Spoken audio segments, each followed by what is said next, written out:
and we ain't never got a box again. Well, well. I already been getting these bets, but now it's time for you to get your just due.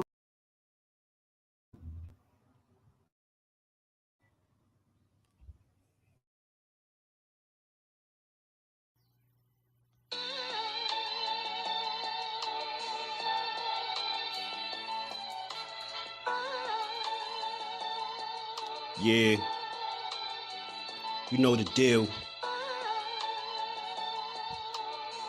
We back again. Yo.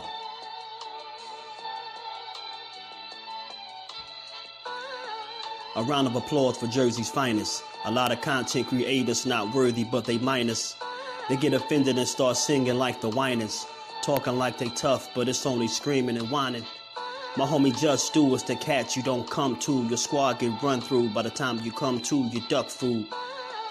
You suckers talk tough on the internet, revealing all your threats. Now we got you trapped in the net. JusDueBoxing be on this grind, y'all better hustle up. You deadlifted 90 pounds, we doing muscle ups. There's really no comparison. His voice sound like a derringer. Throwing a towel, it's just embarrassing. My dog Just very philosophical and psychological, and he mixed it all with good boxing news. These YouTubers feel like Bishop, I guess they got the juice, but it's lonely at the top to Just to feel like child abuse. Be respectful, he don't want to talk wild and loose. If you can't relate, you get dismissed like a mild dispute. These weird cats will tell lies, then they hide the truth. Why beyond views? You lose your life when you collide with dude. It's JusDueBoxing. All you cowards quit jocking. Kirk is official with no other options. Yeah, yo.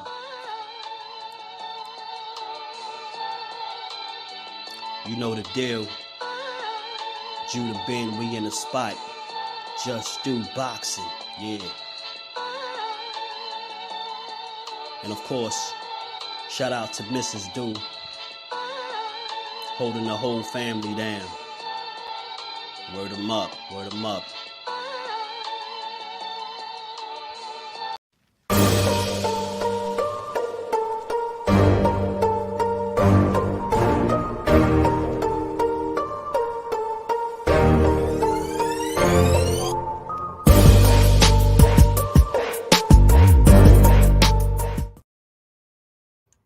What's good, man? What's going on with the fam? What's going on, everybody? Good Wednesday. Salute to the family. We back again. Yeah, boxing is just due, man. If y'all catch this on the playback, man, y'all smash the like button, sub to the channel, and holla at your boy. What's good with the fam? Let me say what's up to the good family. Zoom, what's good with the Zoom? Appreciate you pulling up. What's good, my bro? Peace and blessings to you, bro. Salute to the queen. Lady Dude, what's going on, baby girl? Appreciate you stopping through. Yes, we gonna have us a great live as we always do. Crush the legend, what's good with it, bro? Appreciate you pulling up. Miss Joette, salute to the queen. How you feeling today? Johnny Q, what's good, bro? How you feeling? Just celestial being, what's good with it? Mike, my bro, what's good, bro? Hustlers home, what's good with it? Yeah, I like that part too. You be catching it. You be catching it. Gossip, what's good, bro? How you feeling? Jelly Bean, what's good, bro? Mike Biggs, boxing, my bro. What's going on, family? What's good with it, man? Salute to everybody in the building. Terry Smooth, what's good, Terry? Good moment of rematch. Should you let these writers tell it, Terry? You let these writers tell it. He won't give him a rematch because he ain't confident he could win. It's like it's crazy how they write these articles up when he gave him a shot all to begin with. Get what I'm saying? Grand Mercy Bull, salute, fan. Appreciate you pulling up. What's good with the family, man? How y'all feeling on this good Wednesday? Hope everybody good, man. We just back to have us a little boxing bill as we always do, man. I mean, I know everybody see the that obvious news. I just kind of wanted to ignore that a little bit, man, because, you know, whatever. Like, they got to tell me something else, and I'll be excited about that. I want to be excited for that fight, but whatever. Like, we'll get it when we get it. Mark, what's good with it, fam? Appreciate you pulling up. Salute to everybody in the building. Aisha, salute to the queen. How you feeling? Appreciate you stopping through. Yeah, Judah Ben be spitting on there, don't he? You got a couple joints on SoundCloud too, man. Y'all punch the like button out one time for me. We gonna cook, but yeah, man, I know everybody seen that announcement. I'm just not all the way excited for it the way I'm supposed to be. That's why I ain't even really want to talk about it too much. Like, whatever. If they gonna give us that fight, then cool. I'll be more than happy to talk about it. But they play us one more time. They play with us one more time, yo. They play us one more time and we'll get that fight. I'm gonna be hot. I know that. Yeah, bro, be spitting, man. Deep Free was good with it, bro. Appreciate you pulling up. Well, there's a couple things I wanted to talk about, man. You know, this Devin Haney situation. Like, again, that's what you get when you get a good fight. The conversation it extends far after the actual fight. But I mean, I'm pretty much done with the robbery talk. They could have that. They could cry me a river or could cry a river or whoever. They could, you know, Lomachenko, you know, his team is sending letters to the sanctioning bodies trying to force a rematch. You get what I'm saying? This is a letter.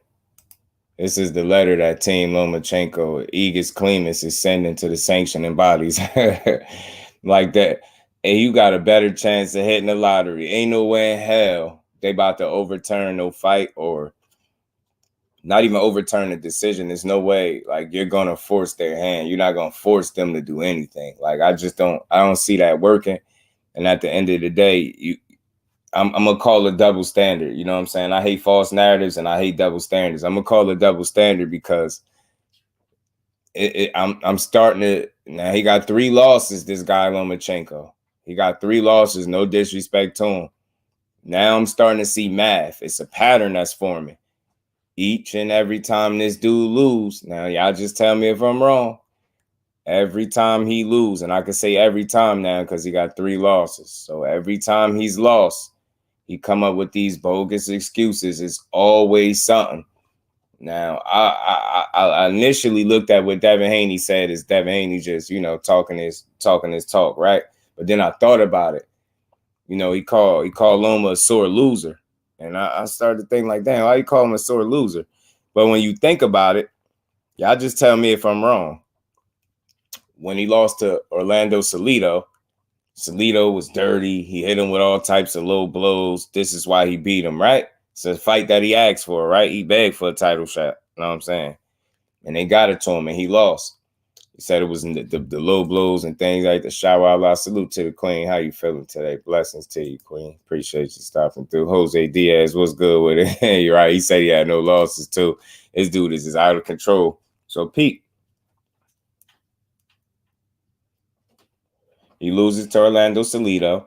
He complains about dirty tactics, low blows, getting roughed up, things like that. And he loses, right? Cool. That's just one loss. Everybody react a certain way to their first loss. You lost, you give them the benefit of the doubt, right? All right, cool. Years later, he loses to Teofimo Lopez.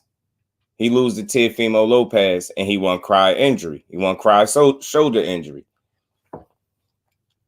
Cool. And my issue with that is, you know, the funny thing is you did see him get some type of surgery after the fact, right? But the issue I had with him calling or claiming shoulder injuries, you know what I mean? I'm sure that they, you know, they have to take physicals and things like that. And I'm pretty sure from hearing from the Floyd and Pacquiao fight the years back that you know, you're supposed to check off if you have any pre-existing, you know, like injuries or things like that. And to my knowledge, he didn't check that box. So for him to claim injury after he lost is a bit convenient at best, right? That's his second loss. He lost to Teofimo. He said the shoulder. My problem again with that is you figure it with an injury, right? It would serve you best to try to utilize that arm earlier on in the fight. So by the time you get midway to the fight, maybe you done loosened up. Maybe it ain't bothering you as much and you done built up a tolerance for it, the pain or whatever the case may be, and you able to use it, right? But I think it's backwards when you don't use it for several rounds and then all of a sudden, 7 rounds into the fight, now your shoulders start working. It's just very something ain't mathing to me. The math ain't coming back correct to me. So it's like, you know, your second loss, you claim your shoulder was hurt. You know what I mean? You had a bad shoulder when you didn't have to take that fight. And I get what your pops, you was saying, I was hearing that your father was telling you maybe you need to postpone it. And you was telling him, no, you might not never get this shot again. Well, that's a mistake on your behalf. You get what I'm saying? You should have been patient. Instead, you took the fight with a pre-existing injury that you claim you already had before you got into the fight. You get into the fight. You get beat up. You get beat up for 6 straight rounds because you refuse to throw more than double-digit punches at all. You refuse. You were throwing single-digit punches all the way up until about the 7th round, which was the most bogus thing I've ever seen in my life. So, again, you end up getting beat up. Cuzzo, what's good with it? Ashley's corner, what's going on? Cuzzo, appreciate you pulling up. Andrew Gray, what's good, family? How you feeling? Yeah, salute to everybody in the building, man. Yeah, smash the like button. So look, second time around, you get what I'm saying. You claim your shoulder was hurt. First time it was low blows and dirty tactics. And then here we go. We fast forward to last Saturday. Or we rewind now to last Saturday. OG Eric, what's good with it, bro? Appreciate you pulling up. Don't work too hard over there, man. Appreciate you, man. So we get to the Devin Haney fight. You lose to Devin Haney. Now y'all crying robbery. Now you and your team crying robbery. Y'all writing letters to the sanctioning bodies trying to force an immediate rematch. And again, it just sounds like more sour grapes. Now I have a pattern. You have a track record, bro. You got 3 losses that we could go look at. And each time you lost, you never just took your loss like a man. And this is no disrespect to Lomachenko and a hell of a fighter that he's been and that he is, right? But I'm just calling it what it is. I'm calling it down the line. I'm calling BS double standard because when it was Wilder, when we all know what we seen, what our eyes seen, we know we seen a man getting cheated. But when it was him, he's a sore loser. He need to just take his loss. He don't know how to accept his loss. He's making all types of excuses. You got people calling him everything but his name. You get what I'm saying? And everybody was cool with jumping on that bandwagon. But then here we go. We got the great VASYL high-tech matrix Lomachenko. Every time he lose, this man got an excuse. He never take his losses like a man. He never shut up and just take his loss and move on to the next one. Every single time. And I can say every now because he has 3 losses in 20 fights. 20 fights. He got 3 losses. Each time this man has complained. He's never taken a loss and just moved about his business, man.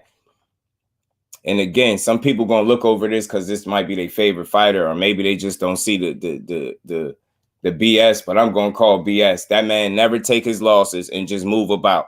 It's always an excuse. He always coming out of nowhere. He bogus as hell. Don't nobody want to hear it, bro. Every single time you lose, it's something. You should have did more.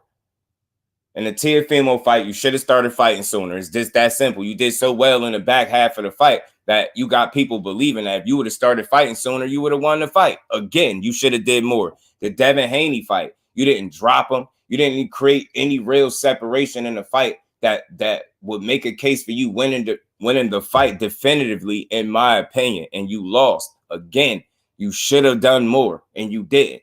That Orlando Salido fight, you allowed him to rough you up, get in the inside, make it dirty, and outpoint you.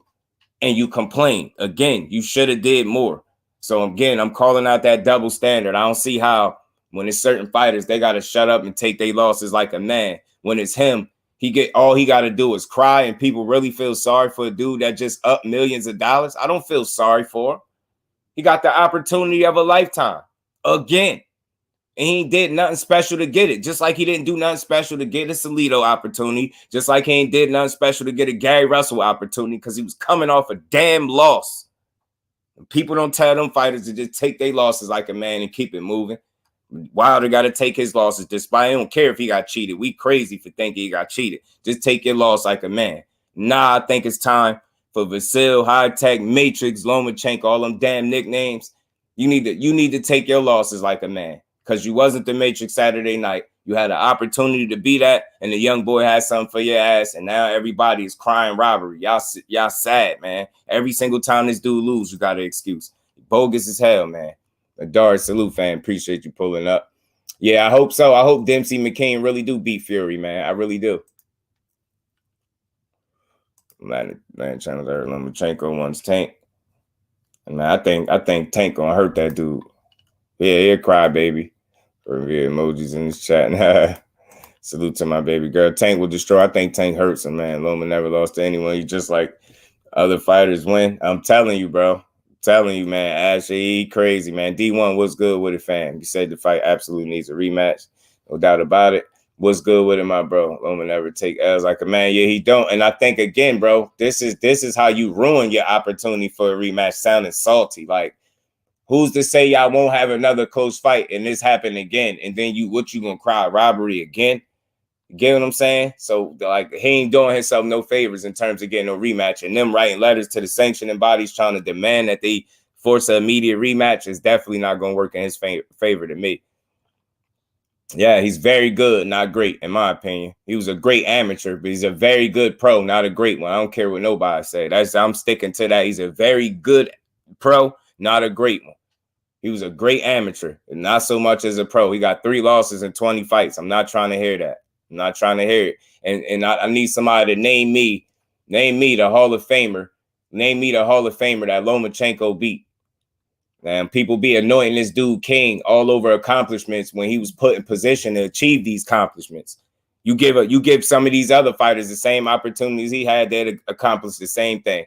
Not everybody, but it's some fighters that have fit that bill. Trust me. There's some fighters that would have got that opportunity against Orlando Salido and would have beat him. You know what I'm saying? Straight like that. So he's always been given these opportunities, man. He's fell short 3 different times. And each time he come up with an excuse, bro. Every single time. Your privilege is over here, bro. It's over with. You lost, man. Go beat somebody else up. Better yet, go back down to 130 where you probably belong. And I'll give you the benefit of the doubt saying that you probably belong at 130. Go back down there and see if you could be great. Right. You need to be thanking him for the opportunity, for real. Instead of all that complaining. Now I don't feel sorry for him. That bro got paid. He got paid. You get what I'm saying? And he admitted to taking his foot off the gas in the 12th. Again, y'all, whose fault is it that he lost? He admitted openly to taking his foot off the gas in the 12th round. Whose fault is it again that he lost? Oh, I guess it's the judges. Nah, high tech. Your high tech ass should have been able to put that young boy in the matrix, but you wasn't. And that's what took the fight away from you. He removed that element. You wasn't able to be fancy all night like that and cute. Now you had to fight for your life the same way he had to fight for his. OZ Boxing 22, what's good with it, fam? Salute to you, man. You already know. Salute to you, bro. How you feeling? Thanks to him himself. He admitted it. Blood, sweat, and tears. Yeah, and ain't nothing wrong with that, right, Ash? VAR World Boxing. Salute, family. Good work over there, too, bro. Good work. Great work over there, man. Y'all sub to VAR World Boxing if y'all haven't, man. Y'all check the bro out. Dope work over there. A lot of his fans never fell for the hype train over Loma. Look, hey, Ash, they killed it right at the beginning. They killed it the minute I heard that they put him in the same breath as Ali and said outright he'd beat a pretty boy Floyd Mayweather. I was already through with him right there. Right there, they turned me off from him. It took me a while. Loma had to grow on me because of the way they was force feeding him. I knew he was a damn good fighter, but I thought they was force feeding him. And you all these years later, I still feel the same. To the body, took a lot of punishment to the body. Man, that's a good point, Mike. That's a good point. And again, you got some good people, man. Look, I was talking to the good bro Tay Jones, man, and he happened to go back and watch this fight in slow motion, y'all. Now, again, man, I don't see him as being a biased dude. I trust his eye. And he went back and watched this fight in slow motion. He said Loma was missing a lot of shots. He said, if you go back and watch it, he said he had about 80 some people in his chat. He said people was changing their picks to Dev left and right after watching this fight again and watching it in slow motion. So do with that information what you will if y'all haven't already watched it. You know what I mean? Hall of Famer did Haney beat? That's not the question, Jason. That's not the question. Haney is 24 years old. See, that's the problem, man. I don't know when you came in, bro, but that's not the question. The question is what Hall of Famer did Loma beat? Why I'm not talking about Dev in that way, because he's 24 years old. He's not the one, him and his team complaining and crying robbery. His team is not the one writing letters to the sanctioning bodies demanding that they force an immediate rematch. You get what I'm saying? You got to put it in context. We're not talking about Haney in that way. He's 24 years old. He got a ton of time. You're talking about a guy that's 35 years old, that's been put in position, that's been given opportunity after opportunity after opportunity, and continues to fall short and cry. That's what we talking about right now. Salute to you. Edgar Chavez, what's good, Brody? Jersey in the building. He getting looked at 30. Navarrete and Oshaki waiting on his ass. I'm telling you, Oshak look like the real deal. I think so. Part of me thinks so, D1, but I left it out of the title and thumbnail just because I wanted to ignore it for a day. Let it sink in a little bit. Maybe we going to revisit it. So his fault. He took his foot off the gas, and he had no more gas because of those body shots that people claim he wasn't landing. He wasn't landing them body shots. Why would you think Loma would slow down? Why else would he slow down? Mixed with the fact that he did pick up and he had some good rounds in that back half too, though. You know what I mean? But he slowed down because of the body work as well. You know what I mean? Yeah, they hit Dad with a $400K fine for this push. $400K fine for this push. Trey, what's good with it, Trey? Appreciate you pulling up. Roger, what's good with it, Roger? Imagine Loma versus Prime Mosley. Man, that'd be a bad thing. Mosley is stopping. Boxing guys keep coming true. 2023. It told y'all it's gonna be the year of the big fights, man. Right. What you thought, Mike? That's insane. I'm telling you exactly. Watch the fight. The boxing eye. Right. And again, Bar, we can't be scumbags and stuff because we seen it for Dead. But I respect anybody that still say they seen it for Loma. That's where I'm at with it. I'm a real person. I don't tell nobody how to think, but I don't insult a person's eye if they seen it for the other guy. It seems like for the people, if we seen it for Dev, like Paulie said, we dirt scumbags. Nah, man. And this dude is a complaining crybaby, bro. A privileged crybaby. I'm sorry. I'm calling it out. I'm not talking about his skills in the ring. I'm talking about his temperament after he loses a fight. I want to be very specific with this. This is no attack on VASYL Lomachenko as a fighter. I'm talking about how he deals with losses. Wilder was told to take your loss and stop crying. Wilder was called everything but his real name. But Lomachenko get to skate by. This is his third loss, and it's his third time complaining about why he lost when he clearly was on record for admitting to taking his foot off the gas in a 12-round fight. In the 12th. Why would you do that in a fight that close? Why would you? Lomachenko, you're supposed to be so great. Why would a great fighter take his foot off the gas in the 12th round? Finish the fight, bro. Going back to church, thinking that itself highly. Loma took the 12th round off. Facts, Ash. Facts. You know what I mean? I was watching the fight with their heart. Right. And the harder get you wrong every time in boxing. The harder hurt you every time. Dad just started to live his life. He's doing very well. That's why I said I don't mean it like I'm dissing. I'm not dissing Loma. The reason I'm not asking that question of Dad because he's 24. I was putting it in context. He's not the 35-year-old that's been given title shots in his second pro fight and then turned around and give him another one after he lost the first one. That's privilege. That's not earned. What you do in the amateurs don't got nothing to do with the pros. They put that man on a pedestal and he is not as great as they sold him. Simple. That's my opinion. Y'all want to call him great, and whoever want to call him great, look, have at it. I ain't telling nobody how to feel about VASYL Lomachenko. But what I'm saying is the guy that they told us he was, I don't see that guy.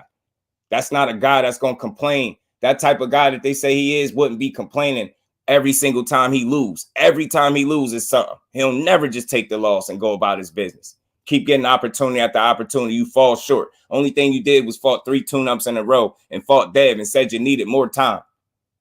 Now you're complaining about robbery after you got the time that you needed. You try to bleed him out and make him stay at the weight class even longer, and it backfired. I knew it was. Lie about the KO Wood, even worse.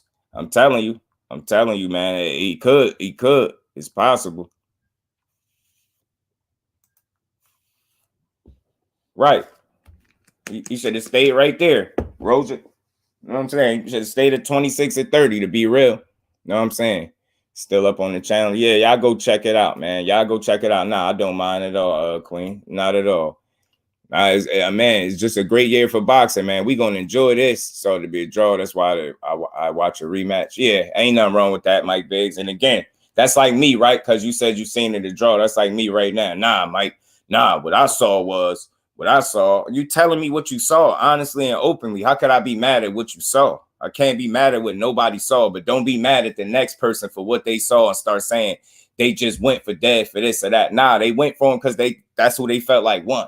Get what I'm saying? I see multiple people saying they went back and rewatched it and they seen something different.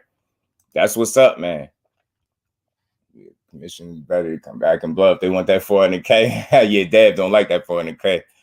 Biggest robbery in boxing history. Nah, man. That's two way. You got to fight. When you have a fight that's that competitive, you can't cry robbery. You could say you don't feel like the right man got it, and I'll level with you. You could say you felt like Loma won, and I'll level with you. But when we cry robbery, that right there, that's you just didn't see a robbery. You get what I'm saying? You've seen far too many robberies to put this in that category.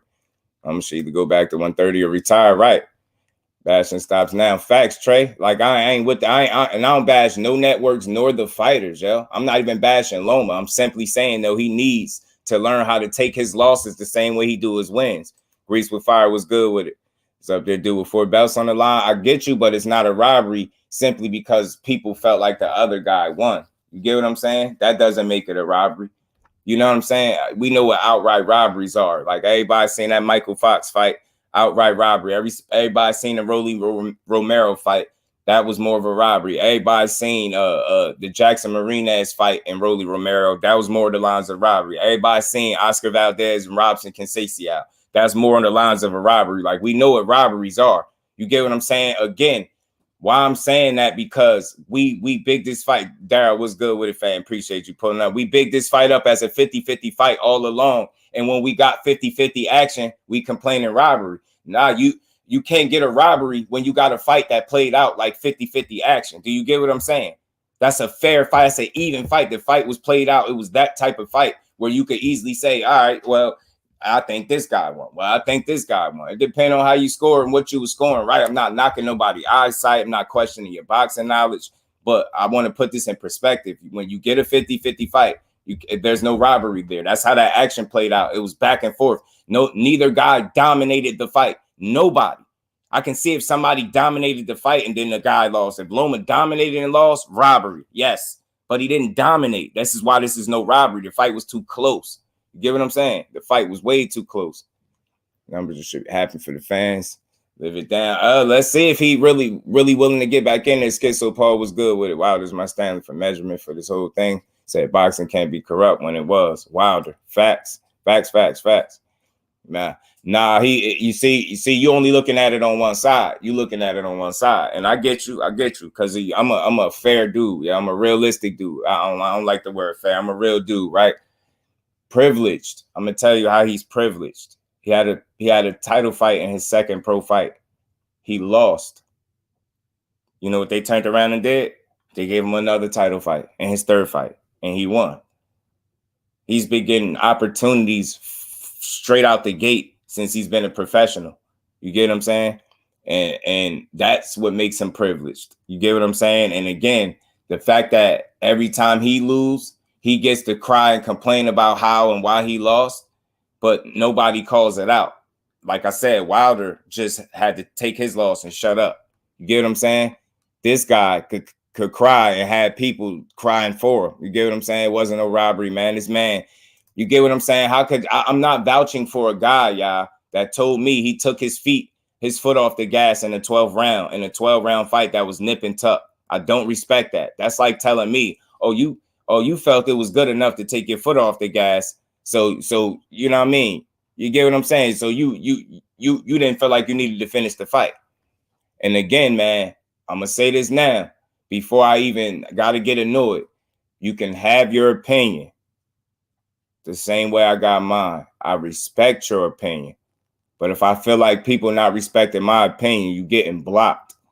I'm not even going back and forth. We're gonna be adults about this. Stop being like little kids and whining. If you hear that somebody's seen it another way, stop getting bent out of shape. Stop feeling sensitive. Don't nobody want to hear that. Devon, salute, fam. Appreciate you pulling up. Salute, Taisha, man. Salute to the queen. Brick Top, salute, fam. Appreciate you stopping through. Let me say what's up, man. Salute to everybody in the building, man. Look, man. And again, everybody can have their opinion. I don't care what your opinion is. I will respect it.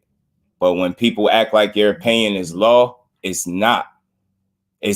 This is not. Like, period. I'm not all far off the mark. I'm not saying nothing like he dominated the fight. He took this running away. I'm being very real with y'all in here for y'all ones that's going so crazy about it. It was this and that for Loma. We going this ain't even a conversation about it being robbery, so I don't want to stay stuck on this too long. But the problem with y'all people is y'all don't know how to hear where somebody else is coming from. You only want to make your point, but you want your point to be respected. But on the other end, it's like, nah, your point don't match mine, but you got to respect what I said, because what I'm saying is law. Let me be very clear with y'all. Everybody that's typing Loma in the chat, with all due respect to every last one of y'all, I respect that, right? Now let me point out the very obvious. You saying Loma, you think Loma won, would be your opinion, right? And there's nothing wrong with that. I've told y'all that from the rip. But you know what? You know what it is wrong with that opinion? It's just the opinion. You know what it is fact? That the referee, the judges seen it for Devin Haney. So it's like, it doesn't matter who still thinks Loma. You get what I'm saying? Like, that's not even really the conversation no more. We passed that. But what I'm trying to point out to all of y'all, you got to learn how to respect where the next man is coming from. It was a 50-50 fight, bro. You got 50-50 action. Stop crying about a robbery that never took place. That's bad for the sport. You're being a bad fan if you're crying robbery when you got a fight that played out nip and tuck. Neither fighter dominated. Can any of y'all in here tell me Lomachenko dominated this fight? Because you would be lying. You would be telling yourself a lie. But if you want to say you seen the fight where you think Loma won, I wouldn't tell you was lying. That's fine. But neither guy dominated this fight is what I'm saying. So when we get 50-50 action, we got to enjoy that 50-50 action. That's not a robbery. When you see a guy dominate or win majority of the rounds outright and don't get it, that's a robbery, bro. But not when you see you got people seeing it for both ways. Because it's, again, how do you expect me, for y'all Loma fans that's saying Loma, Loma, Loma? I have no issue with that, right? The issue I had with, you want me to respect that. You want me to respect your boxing knowledge, your vision, your eye. You want me to trust that this is what you've seen, right? You want that to be respected. The same goes on the other end for the people that seen it the other way, fam. It's no sense of going back and forth. That's not how you have a conversation. That's counterproductive. You don't get nowhere like that. You can't have no conversation like that. You could get over it. It's people. I'm not mad at nobody that's seen it that way, but you got to stop people. Oh, I don't care. It's Loma and this. That's like little kid energy, man. That's what's wrong with boxing. People don't know how to have a difference of opinion, respect it, and move forward without the insults, without the disrespect, without the back and forth. That shit don't get you nowhere. Just be wasting your time, and you beating a dead horse because he lost again. And I'm going to point out again how this is the third loss of his, and this is the third time he is conveniently complaining, and people don't see a pattern with that. He complained about Salido being dirty with the low blows. He complained about it. He complained about the shoulder. He said he was injured for Teofimo. Another excuse. He didn't have to take that fight on an injury. Who would do such a thing? The third fight, you fought Devin Haney. He gave you an opportunity. Now you're crying robbery after 3 straight tune-ups and asking for more time and getting more time. And now you're still crying robbery, but you took your foot off the gas in the 12th round and you're on record admitting that. How are y'all backing that? He took his foot off the gas. Devin Haney didn't take his foot off the gas. The young man finished. He finished the fight, and he was the champion. He was supposed to go in there and take it from him, and it's that simple. Y'all know that. He should have just did more. Him telling you he took his foot off the gas is telling me directly he knows he should have did more. Part of him crying back there is because he knew he should have did more. It's not just a loss. He know he should have did more. If you're that great, then you should beat a guy that you're saying is not better than guys that he already beat. You said Jorge Linares is a better fighter than Devin Haney. He dominated Jorge Linares. Linares sat you on your ass. Think about it. This is the same dude. This is the same dude that y'all going crazy vouching for. The only thing you can say after the fight is who Devin Haney not better than, and he beat him. He beat Linares and he beat you. What are you talking about? And he dominated Linares. He got buzzed, true indeed, but he dominated. Not only did Lomachenko get buzzed, he got dropped. He got sat on his ass. Again, man, y'all vouching for a dude that all he do is complain when he lose. Show me a Lomachenko loss where that don't come with a complaint or excuse attached to it, and I'll let him slide. Man, hell nah. Wilder got to get cheated and then be told, he got to get a dent punched in the side of his head and be told to take his loss like a man. But Lomachenko get a couple glove burns on his face, get a black eye, and he crying robbery when he took his foot off the 12th. Took his foot off the gas in the 12th round. He deserved to lose. With that type of temperament, you deserve to lose.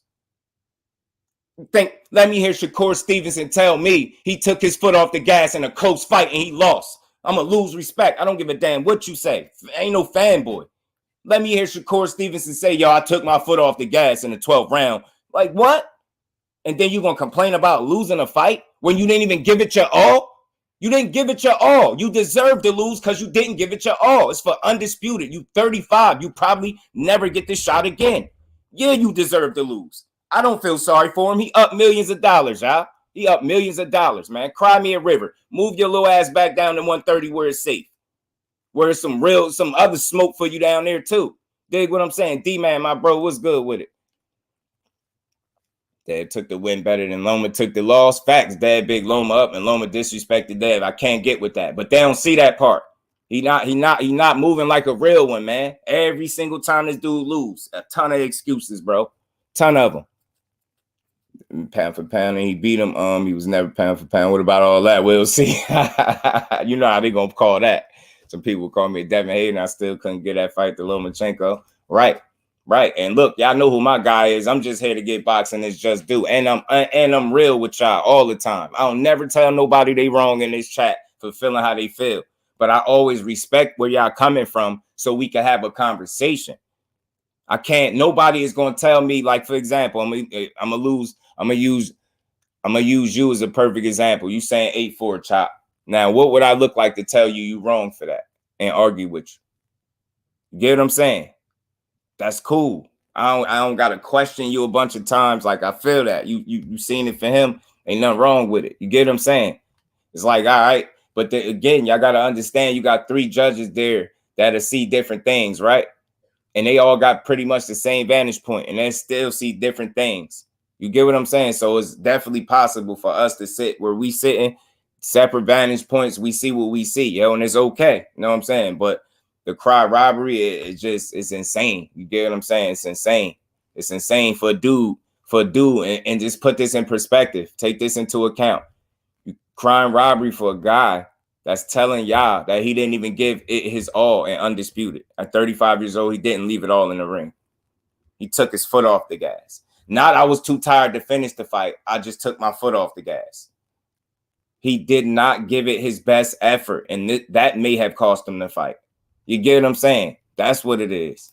Johnny Q said 8-4 dead, clean victory. I hear some people say that too after rewatching it in slow-mo, but I ain't here to argue the people's opinions. I'm here to tell y'all it's okay to have a difference of opinion in boxing. You get what I'm saying? And how the conversation still can move forward. Like, no, my word is not law. If I say I felt a certain way, that don't mean I speak for all y'all. If y'all seen it the way, and again, I just want to highlight this.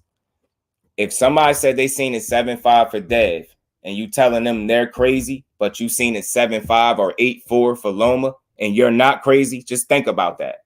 Just think about that. Just think about that. Think about that. I want everybody that's on the side with Loma, if you're picking him, you saying he won 7-5 or 8-4, and you're telling people that they're crazy if they seen it the other way. So would that make you crazy for seeing it for Loma?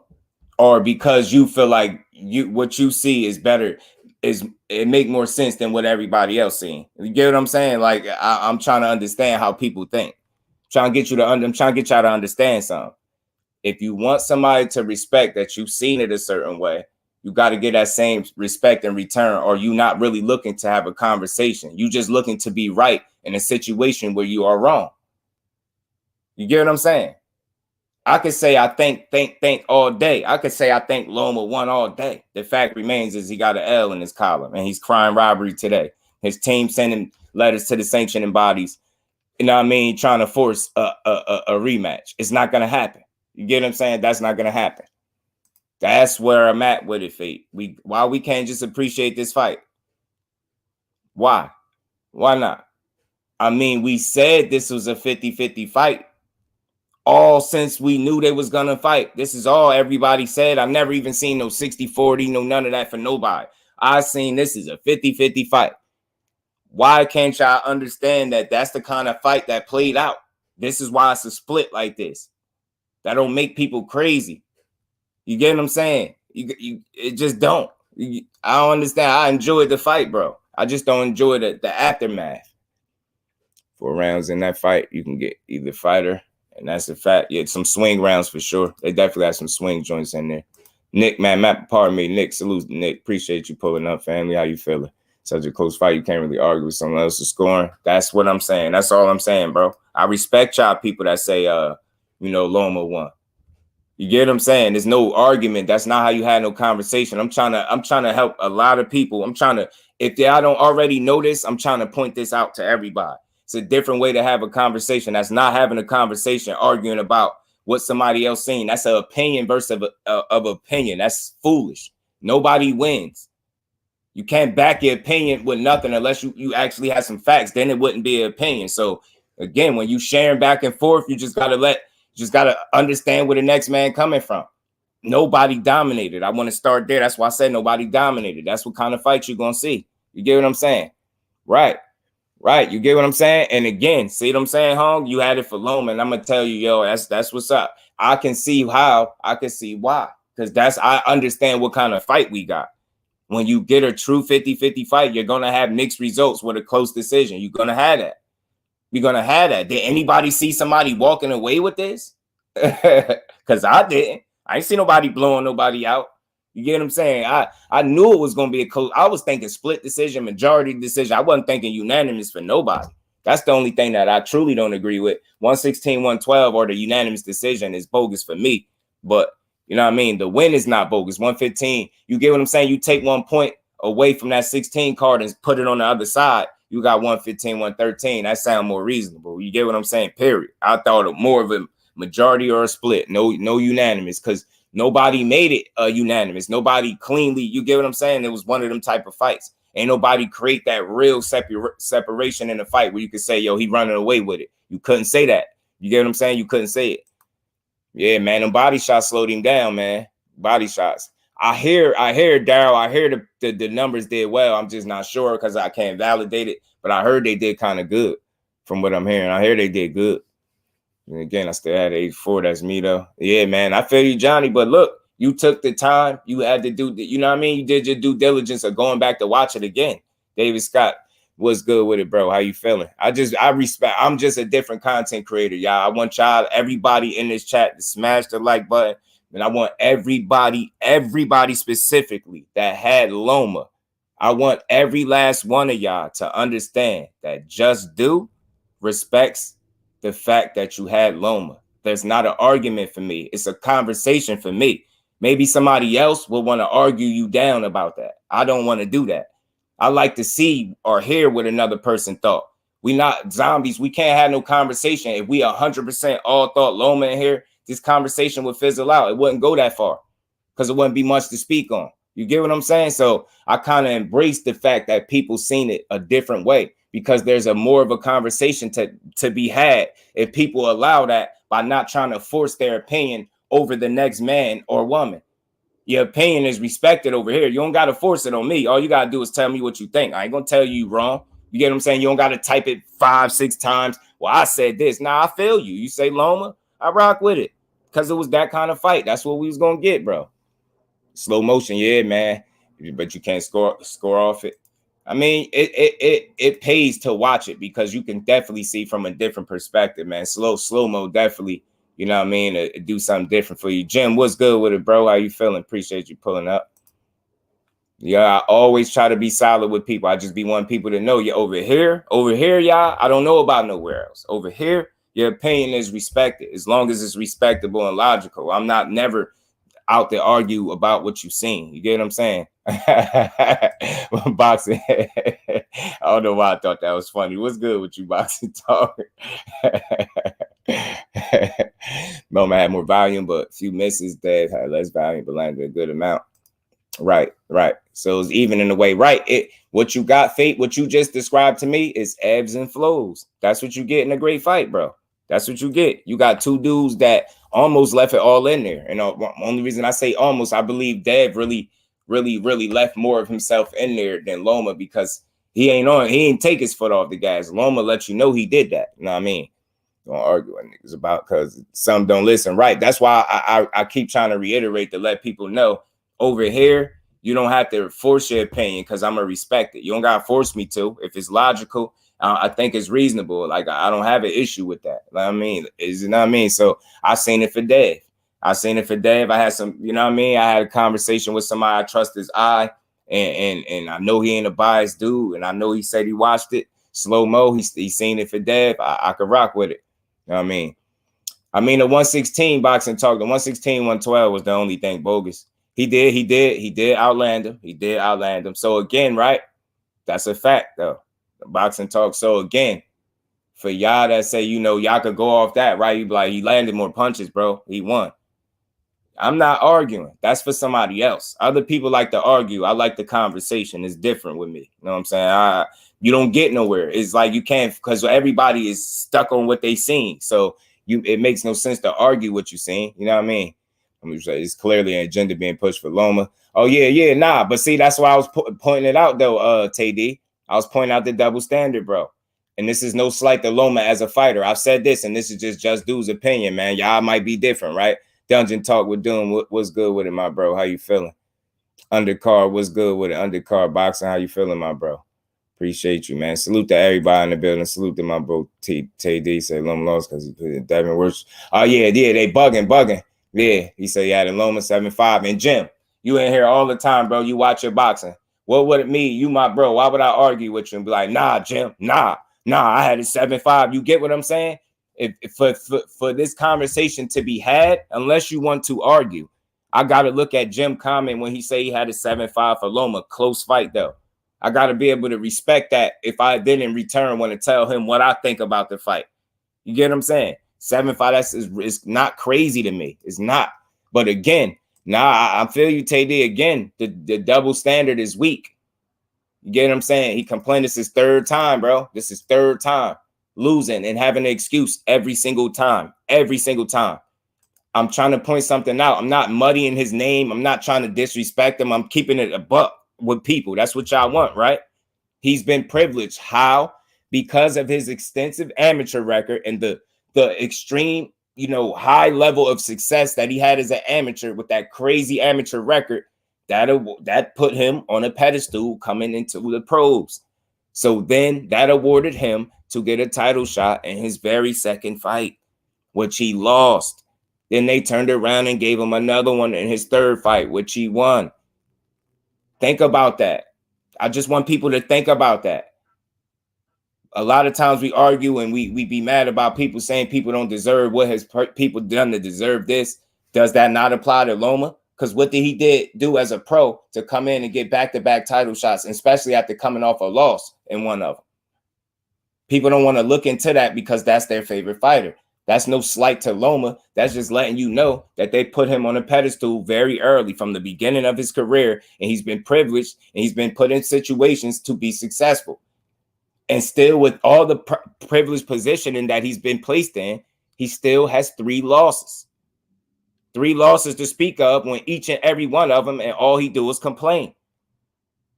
I didn't knock the man for crying, but I put this in the picture because y'all being sore losers now. You're trying to force it to be another rematch. Like, bro, your fighter said he took his foot off the gas in the 12th round. This is not going to get you another fight, bro. You're complaining. You going about it the right way. Get a man his credit and say, let's do it again. Not cry about it. Not sit up there and say, Linares and Teofimo is better than him. Teofimo got a loss and looked shaky in multiple fights. This is the first close fight Dev even had. And you fought Dev the entire fight. You fought Teofimo for half a fight and did just as much damage, if not more, in the back half of that fight as you did the whole fight with Dev. What are we talking about? And this Linares guy that you saying is better than him, he whooped his ass. Beat him up. He got buzzed by him, but he beat him up. Pillar to post, whooped his ass, embarrassed him. That Linares put you on your ass. I don't understand. Get a man his credit and ask for the fade like a man, not cry about it. We don't want to see these crocodile tears. We don't care about egos. Writing letters to the sanctioning bodies. You're not forcing nobody's hand to get you no fight. You should have fought, bro. You should have did more. Teofimo fight. You should have did more. You fought half a fight, bro. You didn't throw more than single-digit punches for a half a fight. You threw single-digit punches for half a fight, bro. Half a fight. We could easily say you should have did more then. But you know what you did? Instead of saying I should have did more, you said my shoulder was hurting. You begged for a title shot. They gave you the rough, rugged Orlando Salido. You know his resume. You know his style. You know his MO. You should have did your homework. You allowed him to go in there, rough you up, hit you with low blows, and you lost. You got outpointed. You cried dirty tactics. Then you get beat up by Dev, and now it's a robbery. That's 3 fights. Every fight you complain. You don't never take your loss and ride. This dude bogus, man. This dude is bogus, man. He really is, man. Very sore loser, Mr. Vegas. Very sore loser. Salute to you, bro. Appreciate you pulling up. The dude is crazy claiming that. Well, yeah, they bugging, Tay-D. They crazy with that. Just give that man his credit, because I'm telling y'all, and I could have this energy. You know why? Because I said this. Whoever wins this fight is getting 100% credit from me. I don't care which one of them won. Now, I was rooting for Dev, but I'm saying if either guy won, I was giving, they would have raised Loma's hand. He was getting 100% credit. I promise y'all I would not be up here crying robbery of Devin Haney. I would not be doing that, because it was that type of fight. You get what I'm saying? And that's taken away. That would be taken away from the guy that won it. Nah, I'm not gonna do it. So body shots get more attention from refs than headshots. That's interesting, bro. That's interesting dungeon talk, because I always thought it was the other way, bro. Skywalker Boxing, salute to my bro. Appreciate you pulling up, beating the hungry. Oh, you get what I'm saying? Look what I'm saying, bro. And they out there trying to muddy that man's name. And I just want everybody to be clear. I never diss Loma. This is not about a diss on Loma and his skills. I think Loma is a very good fighter. A very good fighter. I don't think he's the level of great that they sold him as. That's all I'm thinking. You know what I'm saying? That's all I think. That's what I think. You get what I'm saying? They're about to fast track the dude from Cuba. Andy Cruz, you talking about? He didn't go to war. They're not going to put him on the front line. Yeah, man. And it's hard to believe that, right? It's hard to believe that. It's hard to believe that. Who even said this? Said what? Who even said what? People see the scorecard around 10. Yeah, that's why there's so much outrage. And I get it. I get that scorecard was stupid. You know what I mean? And again, for the people that feel like that scorecard was wild, that one, and I think the 10th round, obviously, I'm right with y'all. I think he scored it wrong, right? You know what I mean? Think he scored it wrong. Simple and plain, I do. But he still would have lost the fight, even with that scorecard being the other way. You know what I mean? I apologize to Loma. Yeah, he told him he won. The mic called him and they told him he won. He told him he won easy. You know what I mean? And that's what's wrong with boxing right there too. You misleading people. That's not what a robbery looked like, bro. Nobody got robbed. You know what I mean? You got to explain a robbery, man. If your man dominated, I'll be right here with y'all saying, yo, he got robbed, bro. He didn't get robbed. Seems like the bigger now that Loma lost, right? You care about boxing holier than thou ass. Right. That's to start fast. He doesn't really want to fight rounds 1 through 6. Why he keep losing? Haney, and again, he could do more. That's a good point, Mr. Vegas, and no disrespect to Loma. This is just an observation, and I agree with that point. I think he should start doing. He needed to do more early. He's allowing himself to be behind after the first half of a fight, and then banking on veteran experience to get him out of that hole. And I think that backfired too. Now, I think a lot of people do though, bro. Boxing talk. I think a lot of people unnecessarily dislike him. You know what I'm saying? And you can tell, maybe not you, but I can tell by how people make comments about Dev, how they feel about him. They make it personal. They never keep it boxing. Most people that don't like him, that I notice, they don't keep it boxing. People that keep it boxing, you know what I mean? He don't have to be your favorite fighter, right? But I can tell the people that just really don't like him. And again, when you scream robbery, when you got a 50-50 fight, that's exactly what's wrong. People need to revisit that. I can joke and laugh just as much as the next one, right? But that real robbery did not take place last Saturday. Who crying for Barroso? That's why I love the queen. That's why I love the queen shower, because she always got something great to add. And just to be real, because you know boxing ain't fair, but just to be real, ain't nobody crying for Barroso, and he even older. He even older. From what they told us, he 5 years older than Loma, and he definitely probably ain't getting another shot. That was a robbery. That's what a robbery is. He was up on all 3 scorecards, and when the fight got stopped, none of the punches landed. That's a robbery, y'all. That's a robbery. You get what I'm saying? But you know why? Ain't nobody crying for him. You know why they was able to rob him? For the opposite reason that they wasn't gonna rob Loma, because Loma got a fan base that's gonna cry with him. Barroso ain't got no whole fan base that's crying outrage right now. So they was able to get away with that one. You think they gonna rob? Why would they rob Loma? Bob Arum gonna rob his own fighter? I mean, it just don't make sense. It don't make sense. It just don't make sense. Just think about that.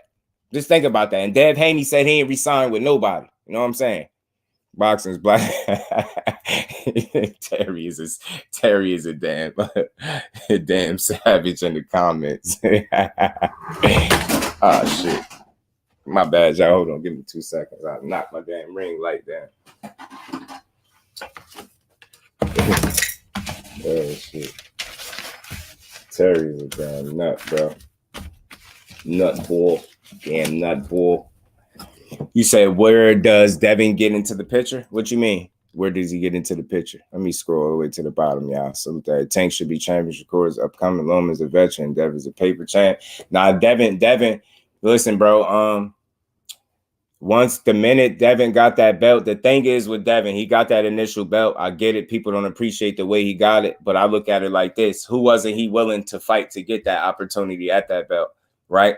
Not only that, once he actually got the belt, I think he has 6 title defenses, I think, of that belt.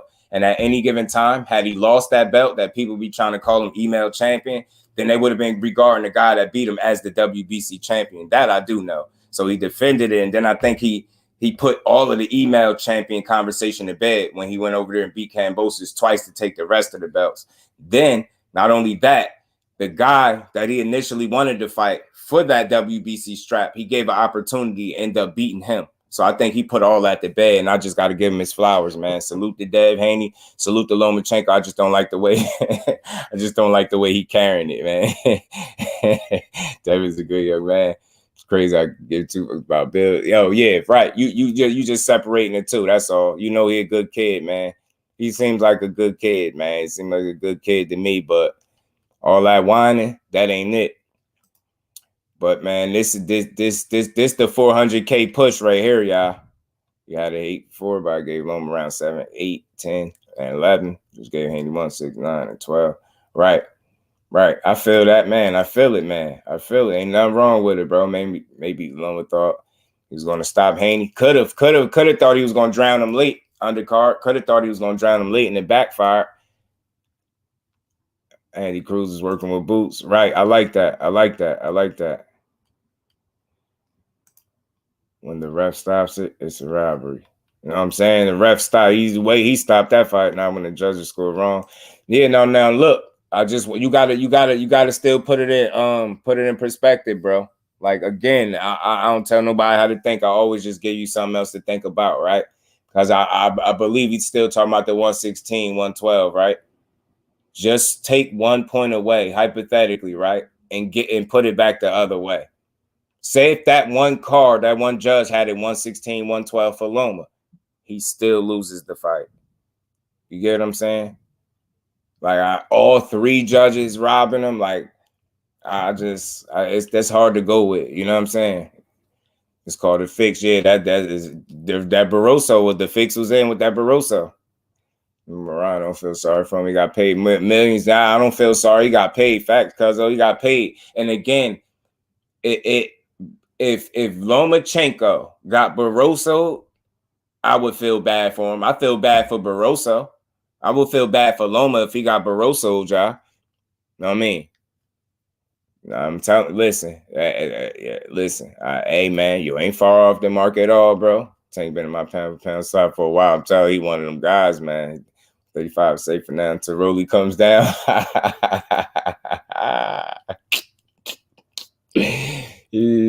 400 racks. Yeah, this the 400K push, y'all. Stage, you got that 400K. Yeah, that's a lot, ain't it? Don't that seem a bit steep for somebody that didn't get hurt? Seem a bit steep for somebody that didn't get hurt. I'm telling you. Yeah, and I think he did it to sell. I think he did it to generate some interest in the fight, man. That's an expensive push. That's why I said it's the most expensive push of his career. That 400K push, he ain't like this. Dev ain't like this at all, bro. He ain't like this at all. But what I was gonna say, he wrote something about it. Hold on, I'm gonna get it. What he write about this push? It's the most expensive push he gonna have, bro. Just like Rolly, didn't see that punch from Tank, right? He ain't trying to go back. He ain't trying to go night again.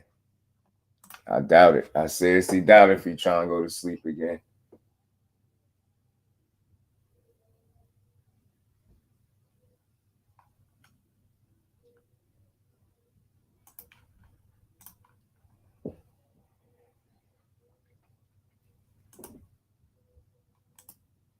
Oh, hold on.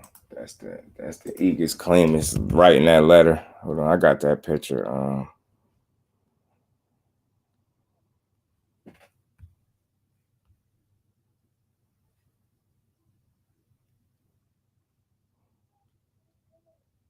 Boom, boom, boom, boom, boom. My bad, y'all.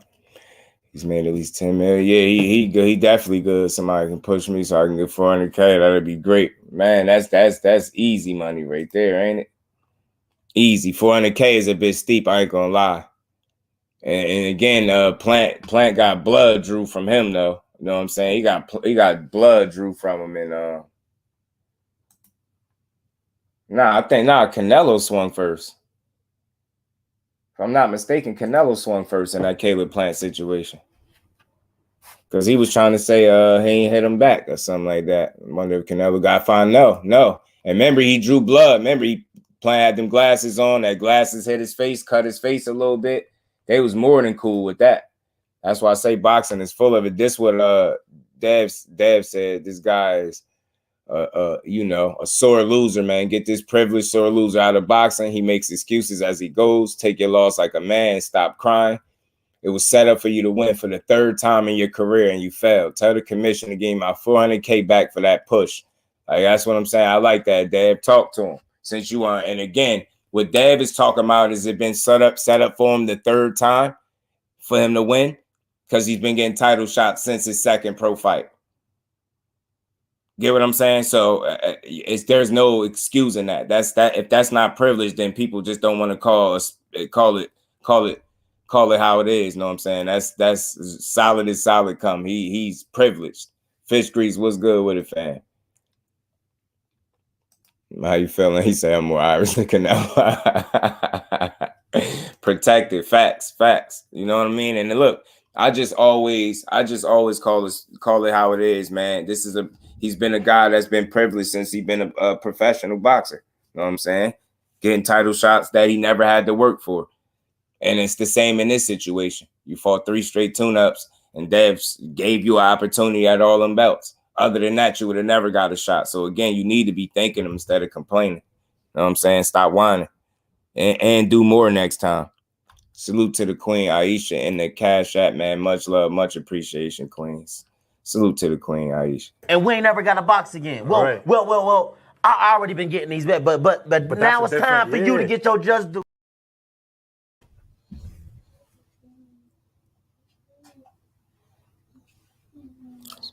Salute to the Queen. Appreciate you. Showing love as always. Much love and appreciation, man. Appreciate that. You know what fine is. Just took a break it down. You want me to you say you know what that fine is? Want me to read it? I could pull it up. Let me pull it up. Because I had a couple of these articles in front of me. 400K, man. 400. I'm gonna pull it up right now. Let me pull it up. He boxing talk. He might be, bro. He might be, because you see him did. I don't think he complaining. He's more responding, like to Loma and his team about that. Remember they They writing letters to the sanctioning body. Igis Clemens wrote the letters to the sanctioning body demanding that. I'm gonna read the letter. I'm gonna pull that letter back up, man. But yeah, unhappy Devin Haney is revealed he was fined $400K by the Nevada Commission for the hard shove he gave Lomachenko. Let me see. He still want to fight 12 in that decision. So he's saying Lomachenko hasn't been talking much in the media since his loss, so it's unclear what Haney is talking about. Haney is talking about the video that Lomachenko did when he came out saying that everybody's seeing what happened, basically alluding to the fact that he won. That's what Haney is talking about. See, the media must not be doing their homework. Loma did have it release a statement. He did a video. I'll pull it up if people didn't see it. He did. So that's what Haney is responding to. And he's like, yo, you're a sore loser. He's like, this is the third time you've been set up and put in position to be able to be successful, and you failed. Salito is what he's speaking of, number one. Teofimo, number two. Him, number three. Each fight he's lost, he's complained about it. He's never took a loss without complaining. Through the rematch, Floyd and Smoke him easy. I like that. I wouldn't mind that because they throwing that out there, just putting context to it. Yeah, it is. It is what he'd do. Talking about you and this wild ass letter. Yeah. Oh, yeah. Let me pull that up too, TD, the letter. But yeah, Floyd would do that and put it all to bed. For that reason, I wouldn't be mad. But if just in case y'all can't read that, I'm going to read it, man. I'm going to read this for y'all so y'all can see what this guy, Igis Clemens, this is Lomachenko's guy. He said this past Saturday in Las Vegas, VASYL Lomachenko challenged undisputed lightweight champion Devin Haney in Las Vegas. The crowd at the MGM Grand and the boxing world reacted to condemn what it believes to be an unfair and unjust decision and deny Loma his rightful victory and his lifetime goal of becoming undisputed champion of the world.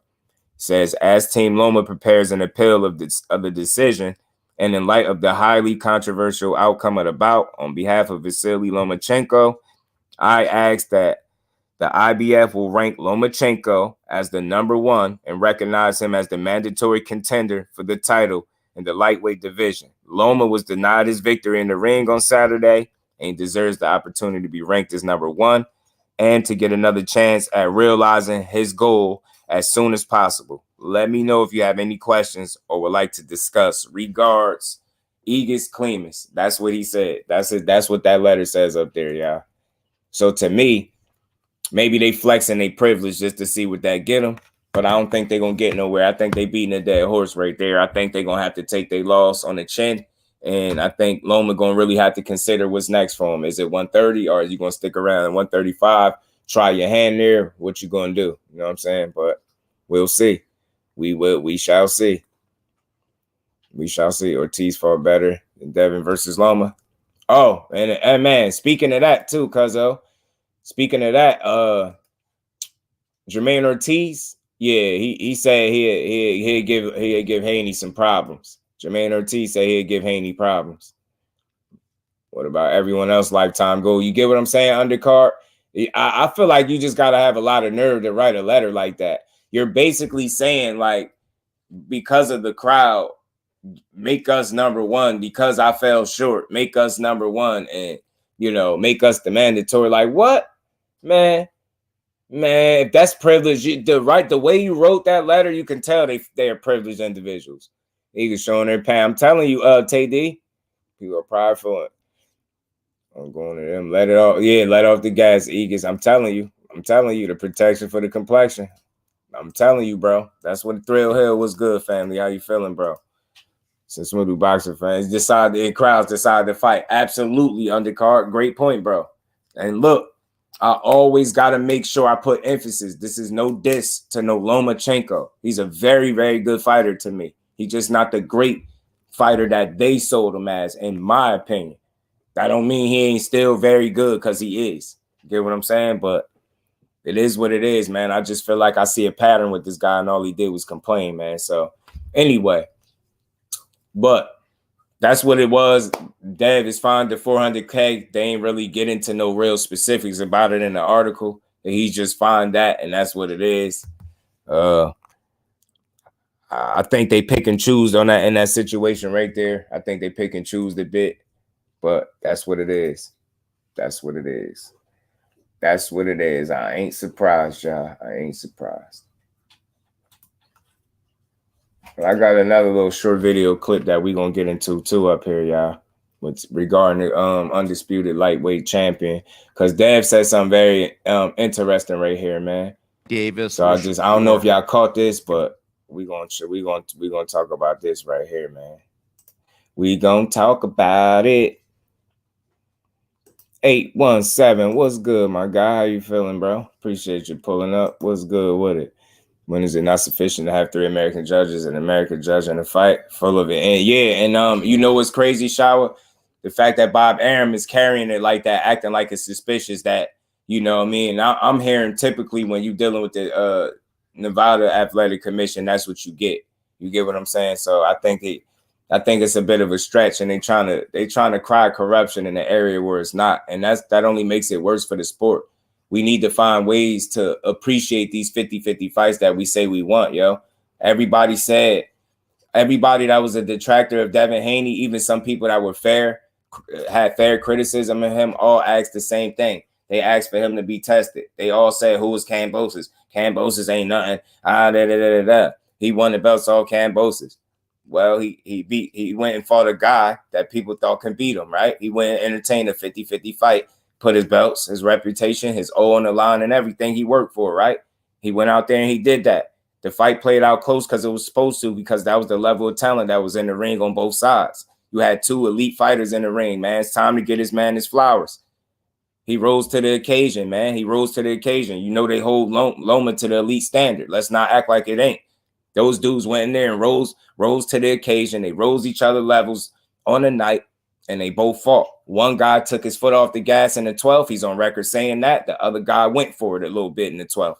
I think that was a determining factor. It was nip and tuck. But I'm just saying, let's appreciate the fight. I get it. Let's not be so heartbroken over the win or the loss. It ain't the end of the road for Lomachenko. You get what I'm saying? You know this is a possibility when you go into a fight. Everybody should understand that the fact that he wasn't able to create the separation that he normally do in most of his fights should tell you exactly what. You got a close-ass fight. You got a guy that was in there fighting back with Loma. You had a guy in Devin Haney. Let's get a young man some credit. He didn't get overwhelmed by the moment. That was Lomachenko. He didn't get caught up in the matrix. He went out there and fought. He fought a damn good fight, and so did Loma. Loma looked good. Loma looked good to me. He went out there and fought a damn good fight. He just didn't do enough. For me, in my eyes. You get what I'm saying? My eyes. So, again, I just appreciate the performance, and I don't want to get caught up in the robbery talk as much again, but he got $400K fine on his hands. Loma got a decision to make. I think he should go try his hand at 130 where he's a lot more comfortable, and I think he can still be successful. You know what I'm saying? But again, let's do a better job at appreciating a 50-50 fight when we ask for one. We asked for the young man to get tested. He got tested. That's what you get. He got tested. There's no blowouts. He got tested. That's what he did. He got tested, and he chose the test. Got to give him the respect, man. Gave that dude the opportunity. He need to see the bigger picture. He could have just played keep away. He could have ignored you. He could have took a different fight. He ain't have to fight you. Get what I'm saying? Gave the fans what they wanted. This is what people said they wanted. A 50-50 fight. People was hyped for this fight. I wasn't the only one. Get what I'm saying? This is a damn good fight, man. Goddamn lie, endeavor at this point. Right. Right, Shaw. AJ64 salute, family. Appreciate you pulling up. Yeah, that 400K crazy, ain't it? Ain't it? 817, that 400K crazy. Yeah, he making a new man down shirt with the hand open and they shaking hands. Right. I got the picture if y'all want me to pull it up if anybody didn't see it. Jay Wash, what's good, family? How you feeling, bro? The fight was great. Right, Mr. Vegas. It was a damn great fight. It was a damn great fight, bro. Damn great fight. Damn great fight. Basically, if you're saying, yeah, as you see your words are full. Oh, you're talking to that guy. Yeah, need to let it go. Nothing changing. Right. And they trying, bro. They trying to Thrill. They trying to writing letters to the sanctioning bodies to kind of force that they that they be the mandatory, and they specifically use the IBF. So I don't know why they think that's gonna work, but I don't see it. Even if you have 400K right now, fee. Oh yeah, man, I'm telling you, 400 that 400K fee crazy. And once some people need to just realize, yeah, it's a great fight, bro. Great fight. That's all I wanted to say to the people. But Let's shift gears a little bit, people. Right? Salute to the fan, man. Y'all punch the like button one time if y'all haven't. Dev said something that was very interesting in this clip. And I'm going to play this clip. And then, like we always do, we're going to talk about it, y'all. So I don't know if everybody's seen this. This is why I'm playing this. I don't know if everybody's seen this. 23rd May saying they feel like they won against Devin. They won Tank. Man, I did see a video after I came up here. So that's something else that's going on. Appreciate you, D1. I did see that. I didn't get to watch it, though. Lomachenko petitioned to the WBA to become Tank's mandatory on the 23rd of May.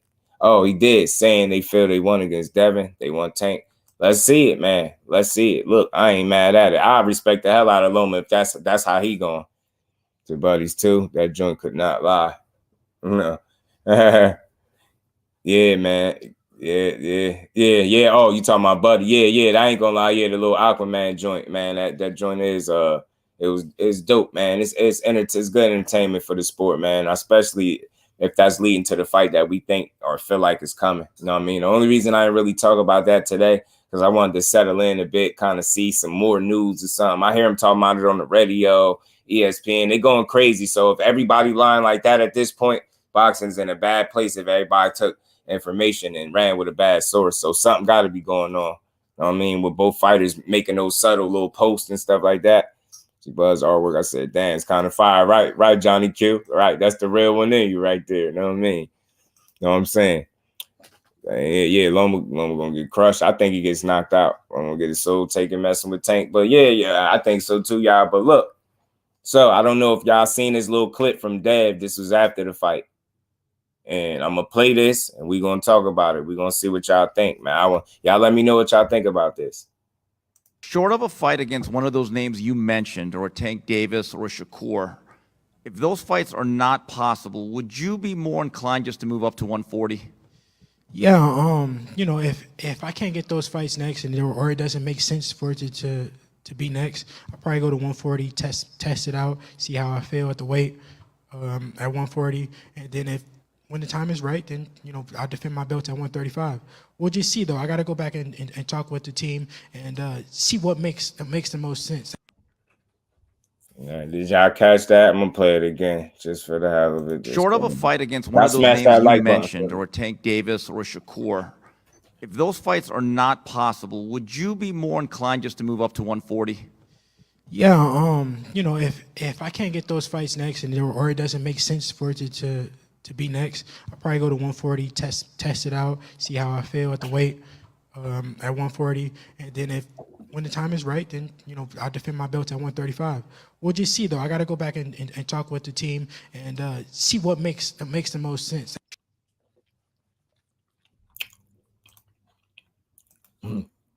Y'all smash the like button for you, bro. Did y'all hear that? So what y'all think about that? He said he'll go up to 140, test the waters out. You know what I mean? See how he feel up there. And if the time right, I mean, defend the belts at 135. Now, I'm wondering, just like the Queen said, would they let him do that? You get what I'm saying? Yeah, in Vegas, I'm going to go through hell. High water, give me some takers. Man, I want to see that fight. I ain't going to lie.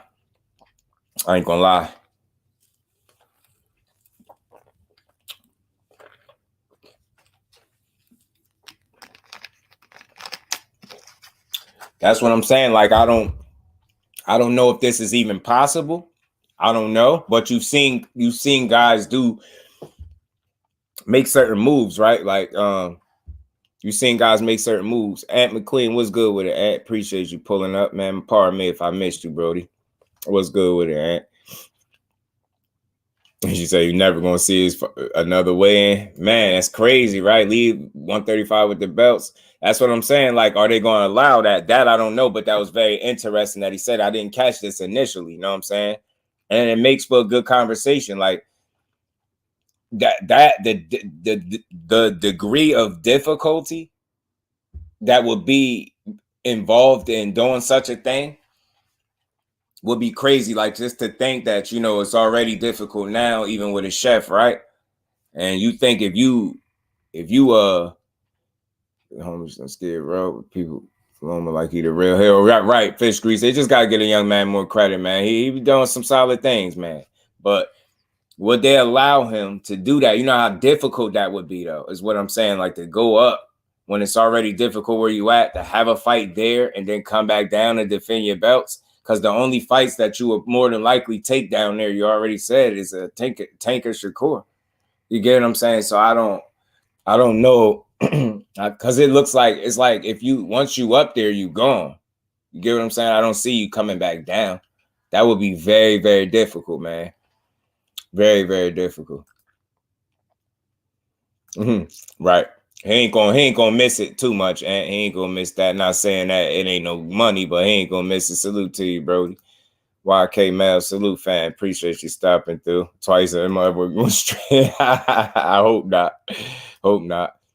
He can fight at 140 as long as he doesn't declare that way. That move. Oh, saying like he's there, saying he could take an opportunity there and still keep his belts. This would be very difficult and risky, man. Right, Mr. Vegas. So this would be very interesting, but this would be risky, man. That's very ballsy of him. You know, I can show him all you know damn well he won't be moving up because he can't make weight no more, not because he can't get a fight. That is true, though. That is true. It's not that you can't get the fight. I think it's because you growing out the weight, respectfully. You're stupid. 817 is a menace, man. No, it's ready now. He did say that. He said he ready when he ready. I was trying to leave that out of it because I don't want people to think it'd be not personal, but I do. Like, if he does stay there, I would love to see them fight. I would love to. You know what I'm saying? Go with that. You see what happened to Roy Jones. The biggest mistake is, as a champ, facts, Fish Grease, the weight fluctuation was no joke. It caught up to him. Yeah, just go up to 140, yo. Don't even hurt yourself. Don't even hurt yourself. Y'all some menaces in here. Yeah, me neither. And I never want to see him do that. I don't want to see him fight where he's not healthy at. Respectfully for me, on some boxing, like look, just go where you're gonna be healthy, you know? Right, Hong. I don't think he goes back. Once I think he go there, I think he stays there. Right. And I don't think they're gonna allow it. But if he goes there, I don't think he's coming back now. It's hard from the that's what I'm saying, D Free. I'm right there with you, bro. I don't think it'll be very difficult. It'll be extremely difficult for him to do that. Like, you know what I mean? Just lose weight and then, you know what I mean? I mean, gain weight and you know what I mean? Your body mess around and you fit comfortably right there at 140. Like, bro, you ain't gonna want to do that. I don't think you're gonna want to do that. Let me sit up a little bit, y'all. My chair. I feel like I'll be hiding from y'all a little bit. Salute to everybody in the building, man. Y'all smash that like button for me, man. Your daddy over there talking about you gonna sleep Tank. You either fight Tank. If not, then Core. But if you leave 135, I'll fight any of them. Yeah, I feel that Zoom. Showtime Porter, Podcast Porter, as Cuzzo called him. Podcast Porter said he feel like he should fight Shakur before leaving the division. But I mean, who cares? I mean, it ultimately is going to determine how he feel. But look, again, think he takes a tuna fight 140 or straight. Look, it's funny you asking that, home, because look, Bob Arum said he would offer him the winner of Teofimo and Josh Taylor. But I don't think that would be smart. Well, I think he can beat Teo. I can be wrong. I think Dev can beat Teo. I think if he's to fight a Josh Taylor type at his first fight at 140, I think that'd be a bit difficult, not really knowing how you know what I mean, not allowing yourself to properly acclimate to the fight. I mean, to the weight. So, you know what I mean? But that is something Bob Arum said he'd offer him the winner of Teofimo and Josh Taylor. But this is something else I wanted y'all to know too. So peep this. I'm going to play this again, and I'm going to tell you why this is interesting to me, why this just got a little more interesting in a weird way. Short of a fight against one of those names you mentioned, or Tank Davis or Shakur, if those fights are not possible, would you be more inclined just to move up to 140? Yeah, you know, if I can't get those fights next or it doesn't make sense for it to be next, I'll probably go to 140, test it out, see how I feel at the weight at 140, and then if when the time is right, then, you know, I'll defend my belt at 135. We'll just see, though. I got to go back and talk with the team and see what makes the most sense. Now, again, why 140 sound interesting to me when he says something about like testing the waters, right? Now, I know you got a Rolly talking about he want to fight Ryan at 140, right? But when I hear him saying test the waters, I don't know if y'all read or y'all heard Eddie Hearn. And I know Eddie Hearn, you know, Eddie Hearn, he's worked with Eddie Hearn in the past. I don't know about him, Eddie Hearn, ever trying to re-sign him because he said Devin Haney is expensive. So, you know, you could read between the lines on that one. But Eddie Hearn says he would like to see Devin Haney versus Rolly Romero at 140 for that WBA title that Rolly just grabbed.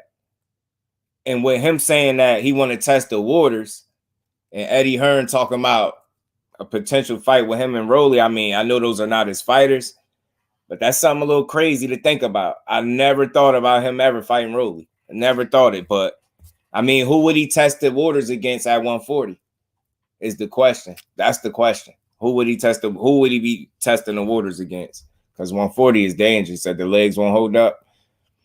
They smashes him at 135 and 140. I think so too, man. That's just me trying to see Dad fight Tank. Dad got to go to PBC. Somebody was asking about that too. Johnny Kill with somebody with PBC be trying to go swoop in and make a deal with him or something like that. You just never know in the sport of boxing, man.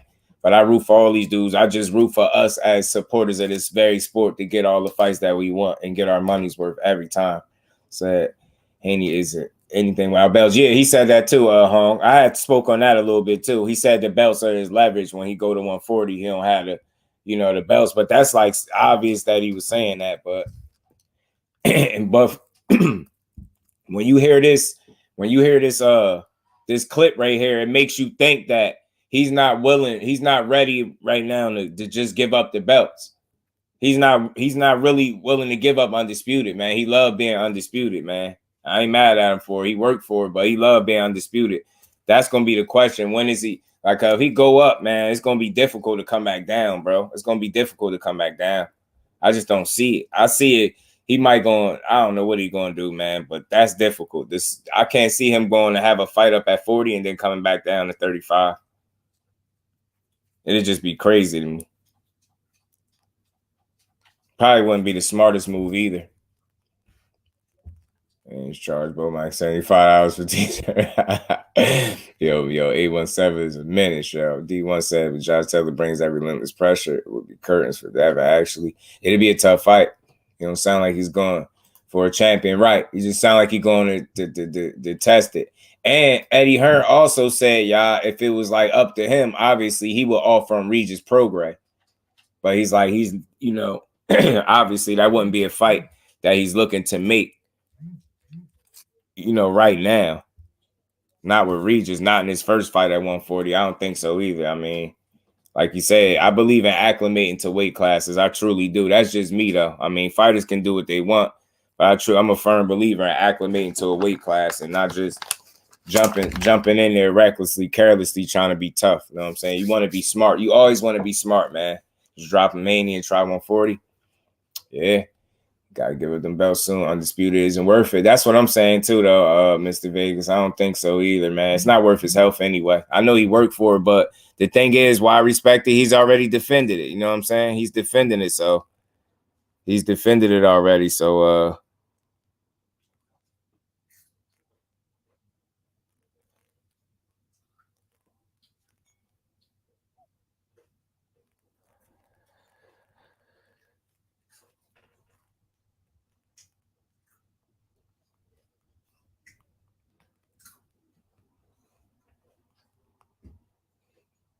my bad, y'all. Yeah, I punched the like button one time. Get our white beater. Jaws. A lot of y'all fools, man. How many y'all stupid? Teach, what's good with it? Teach, how you feeling, man? Take control of that bullshit jab all night. It's gonna be tough. It's gonna be tough, man. It's gonna be tough, man. He got some tough challenges ahead of him. The good thing I've always said that Dev got on his side is work ethic. a tremendous work ethic. I think he got a good team behind him in terms of people that really support him. And he got youth on his side. So, you know what I mean? He definitely got to use those, you know, to use that time to get better for sure. But I already said Devin Core ain't fighting. So no need to stay at 35 rap if you ain't fighting Tank. That's true. Because I don't know if Shakur would be worth the risk if the money is not there. You get what I'm saying? The money is not there. I don't know. Like, you get what I'm saying? So it's just crazy to see how all this gonna play out. But you know, we'll be the undisputed champion. Do you get what I'm saying? You get what I'm saying? Facts. D-Free, they can't take that from him. And it'll never change, bro. You put your name in them books, Dave. Like, that ain't going nowhere. They can't take it from you if they wanted to. You know what I'm saying? Not saying they do, but some people want to, but nah. Open stance fighting takes half of it away. And yes, that's all he has. That's it. Nothing more. That was body. Yeah, D1 getting on his helmet. D1, you from B-more anyway, ain't you, D1? Or am I tripping? Tank close the distance better than anyone. It's underrated. Undercard is so subtle, man. It's so subtle because he does it with an extreme level of patience. He does it with an extreme level of patience, man, and he's very calculated with it, man. I'm telling you, he's a dangerous dude, man. We added in longer than that to that too. Administer Tank. You know how bro coming, man. He coming with that smizzo. But I never personally thought of a Rolly and Dad fighting.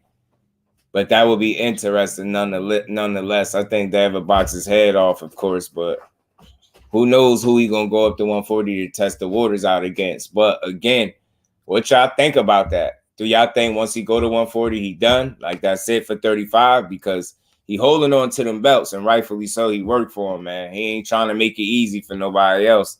So he got a tough decision to make. Do you try to remain where you at and defend those belts? Or do you try to move up a weight class and go continue to search for greatness? You know what I'm saying? I'm pretty sure it's not going to be no easy decision. He really got a real decision to make. But let's see which way he decides to go with. It's going to be very interesting to see which way he go. You know what I'm saying? Not to kill himself, appease everybody. Nah, you got to do what's best for you, yo. I'm a firm believer in that, bro, because the same people that are want you to do something that's not in your best favor, those would be the same people that if you lose a fight, get knocked out, or something happen, get knocked down and lose anything, those are the same people that's going to haul ass and be like, I told you should have went to 140. You get what I'm saying? It's like the same people that's saying that. Some of them, not everybody, right? But I definitely think in terms of career-wise, he should definitely do what's healthy for him, what's best for him, because you know what I mean? It's the hurt business, man. You can't play with your career. You know what I mean? If your body telling you go up, then, I mean, what's the use fighting against it? Just go ahead and do what your body tells you, man. You know what I'm saying? You know it. You know it. Smack the icon. All right. You stupid. I don't care how much slack I get for this, but I'm Tank box better than body. A jab doesn't indicate you're a great boxer. I feel that. I always said Tank box better than people think, though. You know what I mean? He gonna go for the bag. I wouldn't be mad at that either. I wouldn't be mad at it because he already got the straps. You got some people that want to see him and Shakur. You got some people that feel like him and Tank been going on far too long, so they want to see that first. For me, whichever one I could get first is a treat. For me, I feel like I'll win. You know what I'm saying? So I'm cool with either of these fights, but with him saying this, it's going to be interesting to see how the next few months play out. You know what I'm saying? And what he decide to do. You know what I'm saying? It's going to be cool. Going to be cool. Dev Young, he's going to let those belts blind. It was really right to do with his career. I would hope not. I think his team, I know why you would say that, but I think him saying like going up there to 35 and then defending the 40 and then coming back down when the time right or when the fight, makes sense. I think that's just that's wishful thinking on his behalf. I think that's him, trying to maintain what he worked for without just giving it up that easy, right? Because I just don't see him just saying straight up, "Oh, I'm gonna just get these belts up." Like I think he's gonna try. He might try his hand one more time at 35. Who knows? I just want to see how these next few months, 2 to 3 months, play out.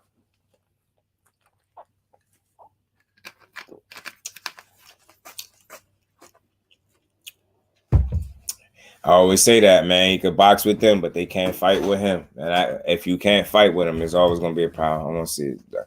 So you gotta speak on keeping the door from 35 with certain cats. Yeah, and you get it. See, 817. I really get that. That's what I'm saying. I'm just different, right? I'm always giving dudes. I don't try. I give dudes they just do all day long, right? I just be trying to understand the moves. Like I know the decision ain't the easiest one, right? I try to put myself in his shoes. I feel like this answer that he's giving in terms of when you're saying you'll go up, test the waters, and then come down, defend your belts, you're trying to appease everybody. You get what I'm saying in a sense, and we all know you can't do that. So the answer is one that kind of will stop people a little bit from being able to talk crazy to some degree, right? Because you ain't saying you ain't fighting these dudes, right? You just saying you'll test the waters here, see how you feel. But I think once you go there, he's gonna stay there. Yo, I could see that, yo. I could see it. I really could, bro. Cool boy, school and monster. You got fan fish grease. Matthias will destroy Haney. That'd be a tough fight, but I think Matthias with that kind of come forward style, man, he could find himself getting boxed up. He'll have to definitely knock him out to beat him because he can't win on no points. I don't think he'll win no boxing match against Haney. You all know he ain't coming to box you anyway, though. So, but I'm going with Cool Boy, bro. I think Cool Boy a little more versatile. He should be naturally the bigger man. You know what I'm saying? He's very well schooled, polished individual. I think Cool Boy can fight at all three ranges very well. Think he got the ability to kind of neutralize that power a bit with some good defense. Let's see if I'm wrong. And controlling that distance and that range, man. You know what I mean? But I'm rooting for Cool Boy in this one. But facts, Jim, I can see him letting him go. The whole week about the fight, just realized how influential the commentators are. Right, Andrew? They are, bro. They are. DK, what's good, family? Appreciate you pulling up. Pardon me if I missed you, bro. I think Dev should fight Tank at the catchweight because Tank don't want the belts anyway. Dev drink versus Tank. It'll be lights out. Yeah, drink. You don't. Nobody wants to go in a fight with Tank and really be drink and be less than yourself. That's just wouldn't be smart. You know what I'm saying? You when you fight him. That those elite level fights, you want to cross all your T's and dot your I's. You don't want to play with it. You know what I mean? You don't want to give up. You don't want to give away advantages. You get what I'm saying? You want to be the best version of yourself going in there against a guy like that. And I go for all of them. They want to be on top of their A game. You reach Canelo level 250K pay-per-view, so you could pick and choose you want to fight. Did he say that? Did Bill say he hit the 250? I was hearing that 250 to 300, something like that. Can't wait for Scooter to handle up. Yeah, he gonna be Scooter that night. 817. You have to have good chin versus Matthias. Yeah, you definitely do. You definitely do, because it will be tested. See, there's not more than one-dimensional fighter you can counter that by top guy. I like him. He's very tough. D1. He's very tough. Gertz, what's good with it, fam? Appreciate you pulling up. Matthias think the fight off top for Dev. Nah, and again, speaking of Matthias, Eddie Hearn said Matthias could be in line after this next fight for Regis. So he fighting this dude, Danielito Zorrilla. Eddie Hearn is saying SUBRIEL Matthias could be in line after this guy. You get what I'm saying? So he's looking to make this fight after this guy. You know what I'm saying? So after this Danielito guy that Regis is supposed to fight, he's trying to make this Matthias fight. So, yeah, he said if it was up to him, Eddie Hearn, again, speaking, something I was just reading, he said he had all from the Regis Prograis fight, but obviously that's not a fight that they're looking to make in the first fight there. You know what I'm saying? Yeah, Matthias is relentless as hell. July 23rd, we'll be up at 5 a.m. You know what? Hold on. Is it the 25th? I thought it was a different date. Am I tripping? Hope Cool Boy put Monster on his ass, man. I just want to see him put on a clinic, bro. And I want to see him get that dub. I'm with you, AJ. I want to see him get that dub, man. I like Monster and you, though. We're going to see the fight July 29th. Man. How you feel about that 817? How you feel about it? Matthias got to be careful fighting a vet with power like Regis. I think Regis will end up beating him up pretty good or stopping him late, Rozier, because he just get hit too much. We going to be up for it. We going to call that Monster anyway fight for sure. The top rank, he's not getting Teal versus Josh winner. But see that again, you see why I be having all these different conversations because it's a lot of moving parts and different variables. How are you offering him a fight with a winner of them if he's no longer with you? You get what I'm trying to say? But then Paulie come out and say he signed 2 days before the Lomachenko fight, but Devin Bill came out and shot that right down. They said they ain't re-signed nothing. So I guess time gonna tell. Eli Harris, what's good with it, fam? Appreciate you pulling up. What's good with it, Eli? That was moving up. Plenty of big fights at 140. Boxing those on fire. Absolutely big fights for him. Zach B, what's good with it, family? How you feeling? I'm still on the teasers hyped up at the moment. He showed him against who? I mean, I think, Gertz, they just like that fan-pleasing style, man. And some people are prisoners of the moment. You get what I'm saying? They seen him more recently. They just impressed with him. You know what I mean? And I tell people, like, go back and look at the guy that he lost to and go look and pay attention to why he lost that fight. Then look at how Regis fight and tell me who you really think will win. You know what I mean? But he's a tough dude. He beat, Jeremiah's Ponce. That was a good win, his last one. But, yeah, man, Regis is a different, a whole other thing, man. I trip to Vegas for that fight. Oh, feels like deja vu. Man. I'm booking down through AAA. Oh, all right, bet. You know what I'm saying? I'm riding the senior bus to the Vegas 817. The senior bus go out that way. I heard the senior bus out here go out to Vegas.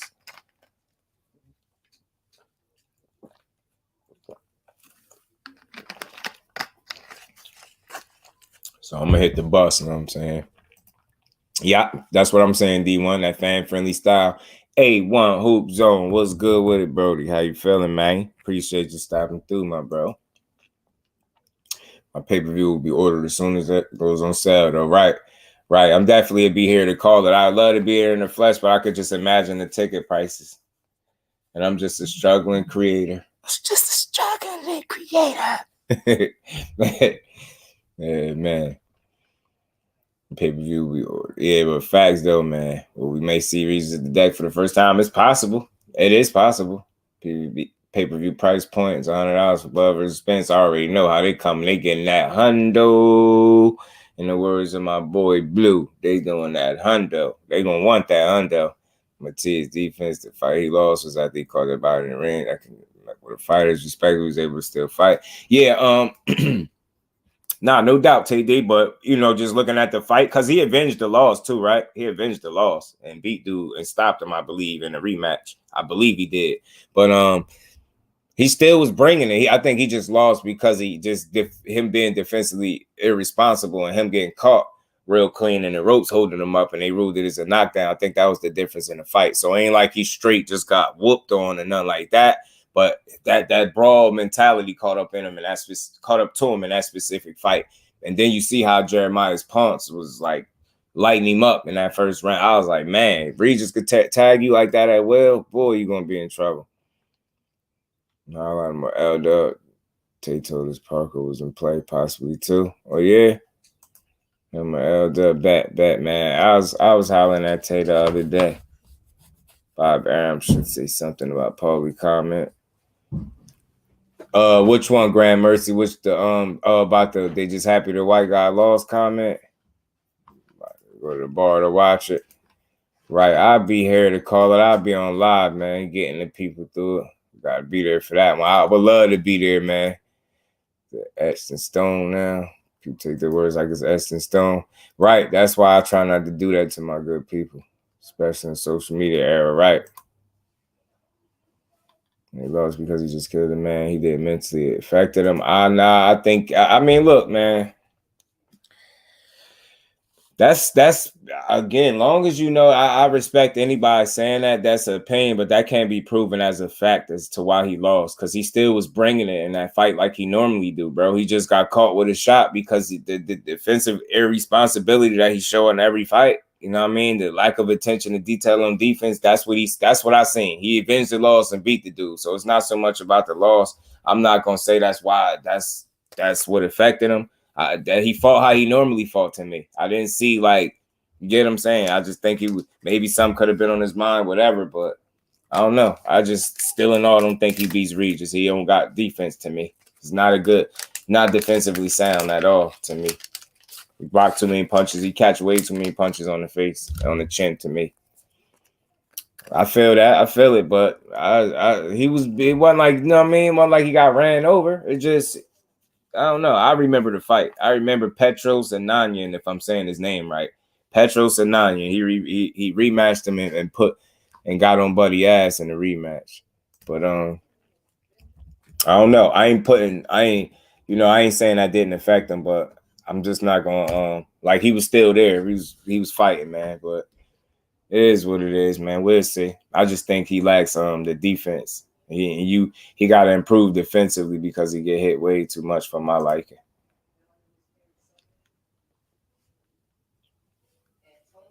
But I do like him, fan-friendly style. He 19-1 with 19 KOs. The boy knocked everybody out. Everybody. You know what I'm saying? He knocks everybody out. Everybody. I mean, he rematched this dude. He fought him in 2020, February 22nd, 2020. Unanimous decision loss. He was down in round 7. I don't think he ever touched the canvas. The ropes held him up. So he lost that. Then he came back. He fought Malik Hawkins, stopped him in 6. And he fought some other guy, stopped him in 8. Fought Petros and Nanya again in 2022 and stopped him in 9. You know what I mean? He was beating his boy ass. So he got his lick back for sure. You know what I'm saying? Regis style wrong for Matthias, though. I think he get hit too much. Hit too much. Kind of talked about it. He wasn't at his best mentally. I could feel it. I respect it. I respect it. I mean, but I don't know, man. I don't know. I'm not harping on the injury. I don't want to put too much into that one fight, yo. I'm just saying what I seen was what I normally see from him. Maybe he wasn't his best, which is why he lost the fight. But again, he still get hit a lot. Period. It's just in his fights. That's the biggest problem I see from Matthias. You get what I'm saying? And sometimes he's too much bravado and not enough boxing. You get what I'm saying? So I'm not going, tell y'all or Kano or nobody what he felt. Kano know the fighters. He be talking to those guys. So I'm not going to say he didn't feel no type of way. But again, he get hit like that in every fight. He was just getting touched up in his last fight. He just had a lot more dog in him than Ponce did. Jeremiah's Ponce did. Get that lick back. Yeah, right. He got it by knockout. You know what I'm saying? He went back. He got that and not by knockout. Stopped dude, dropped him in the 9th and stopped him. Like, he beat dude ass. When he got dropped in their first fight, he didn't get dropped. The knockdown, the ropes held him up in that fight. That was one of the first times I got introduced to Matthias, matter of fact, when he fought that dude, Petros and Nanya, and I remember they was brawling. And that's why I remember the fight like that. You know what I'm saying? I knew him since then. That's why I know he avenged his loss, knocked dude out. You know what I mean? So, you know what I mean? He avenged. He did his thing. I like Matthias. He just get hit a lot. That's the biggest problem for me. Other than that, he a dog. And he's fun to watch. Just get hit too much.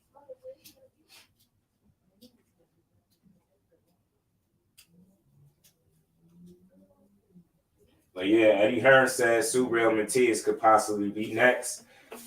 After Regis gets this dude, Danielito, ZORRILLA out the way, he said Matthias can be next because Matthias is a free agent still. So they might be able to make a deal with him and make that Regis fight sooner than we expected, which would be good for boxing. It'd be great for boxing, actually, if they're able to make that Matthias fight happen sooner than later.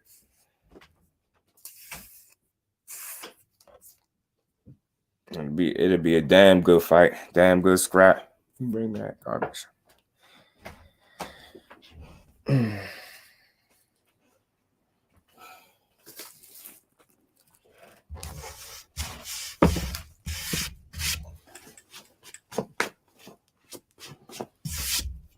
Thank you. Regis 3400 signed to the wrong side of the street. People will be calling him old by the time you get another big fight. It's possible, DK. Nah, boxing fans are right. Having a constant see who blocks more punches with their face. Yeah, maybe tripping, but I was gonna say.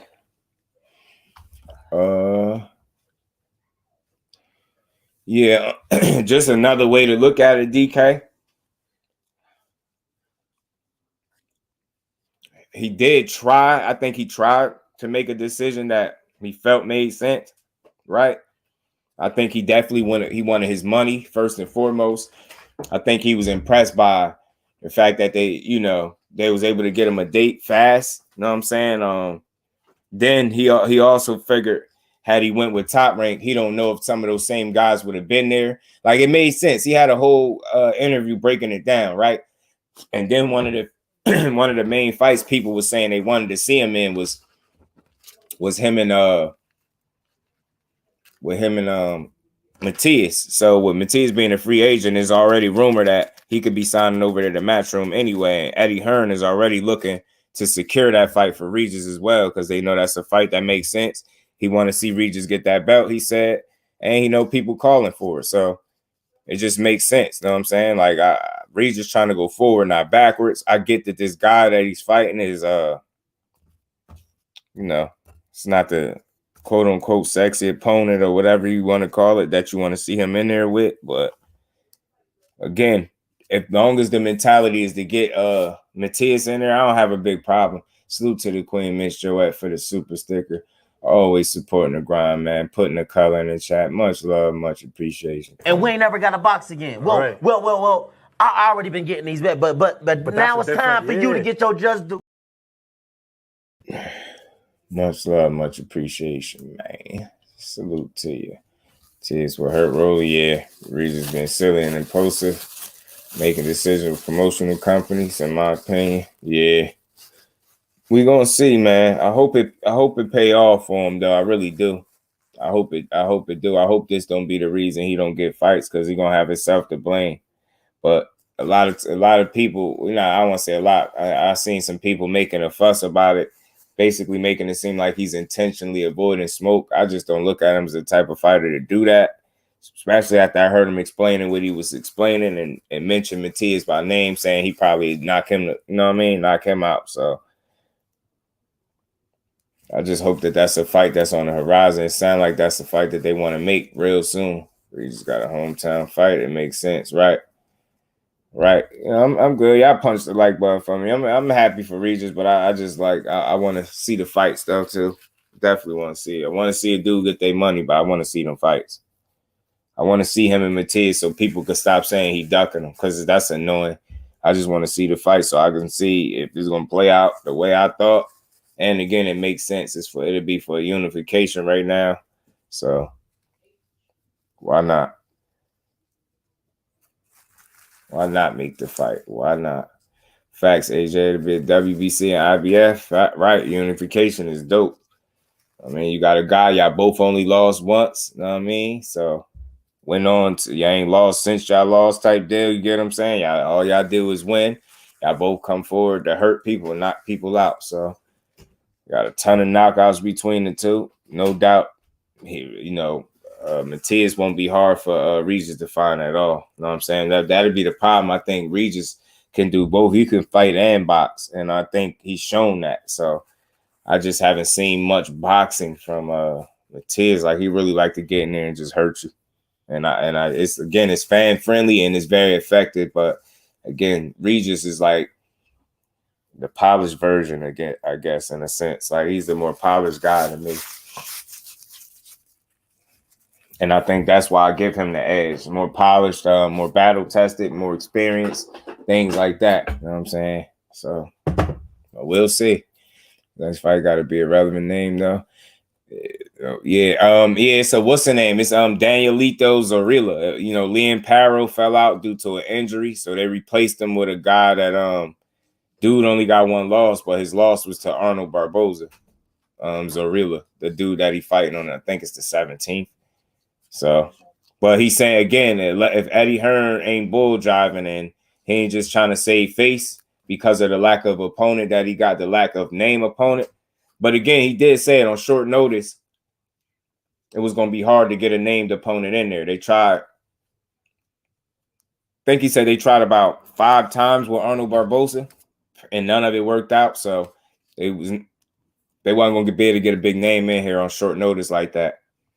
But he did say for after this fight, you know, long as Regis win, he could be looking to make him and Matthias next, as opposed to Matthias being the third fight.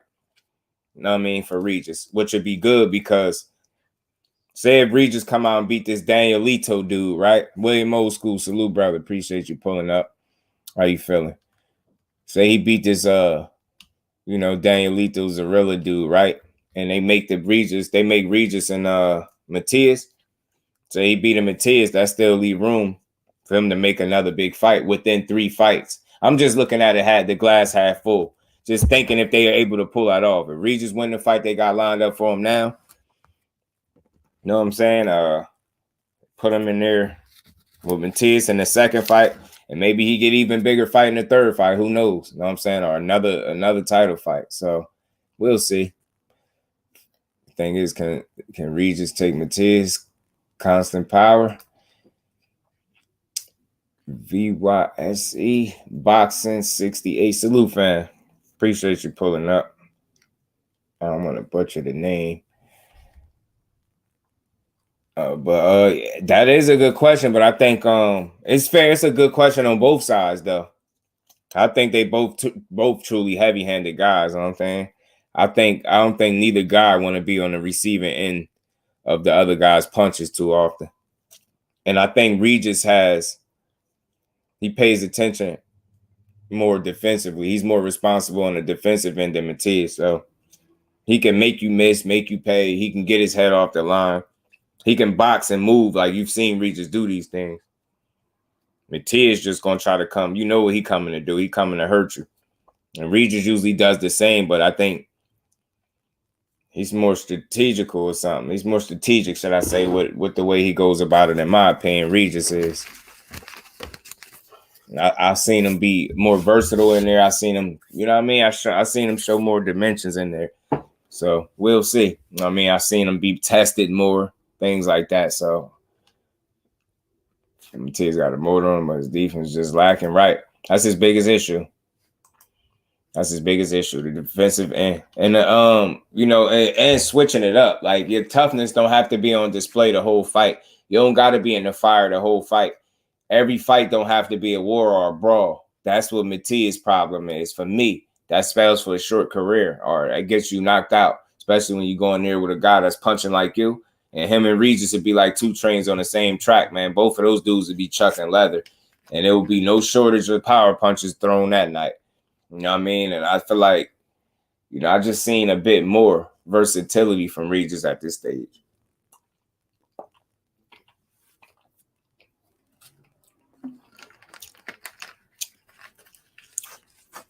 Nah, I feel you, Boxing 68. But like, look at it like this. Hey, really, he shouldn't have let you down, though, bro. I know you probably wanted to win. You might have bet on him if you bet. I don't know, but think about it, yo. That fight was razor thin. You get what I'm saying? That's a fight right there. If my fighter lose, you be gutted, right? But you don't feel bad as much because you know he really it was like a nip and tuck type of fight. You know what I mean? Look at the damage he did to Josh Taylor, boy, man. And look how he improved, I feel like, since then. The loss kind of made him better in a sense. R.I.P. to the Queen, Tina Turner. Yes, sir, man. R.I.P. to the legend, man. Man, I didn't know that one. Yeah. Today? Dang. 83 years old. 83. Rest in peace to the Queen.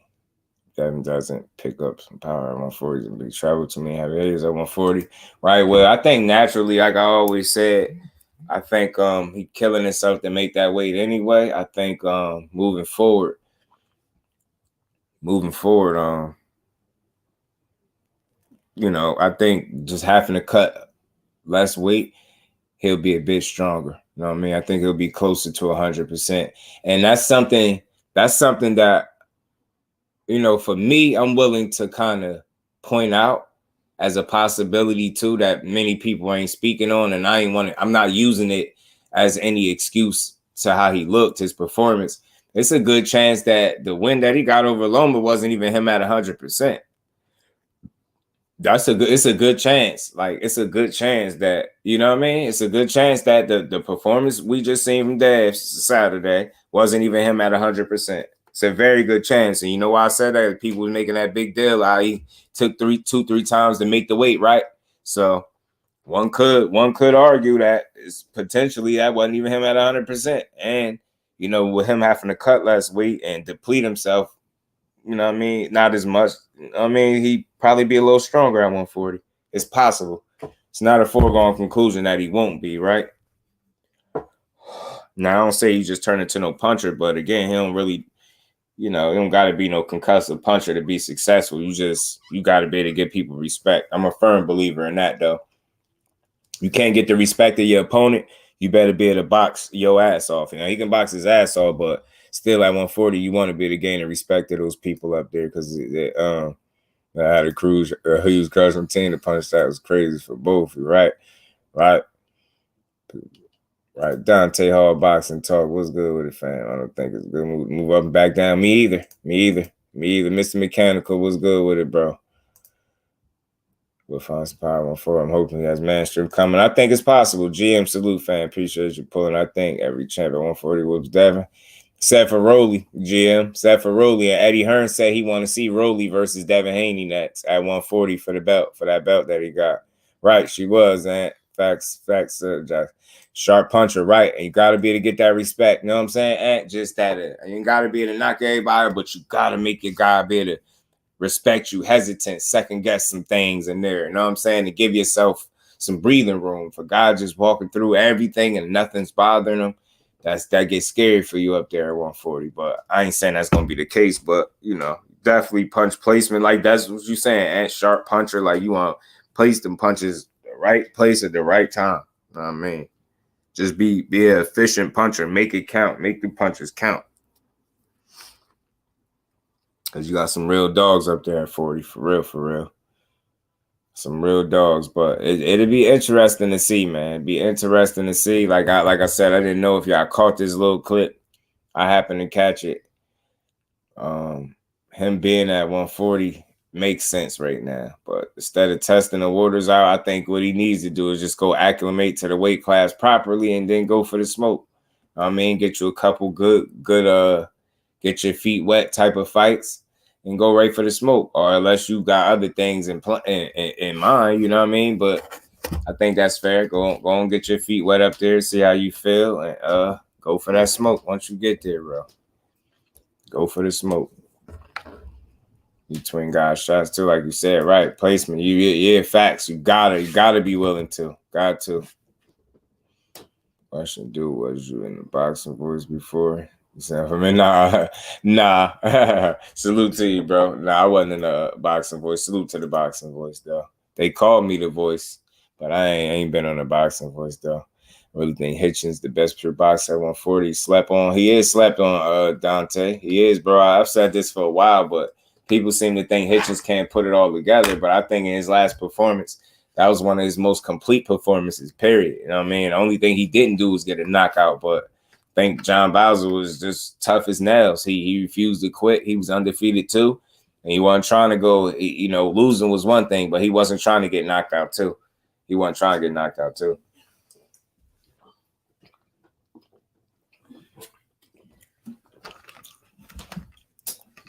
But Tom and Tell definitely Hitchens on.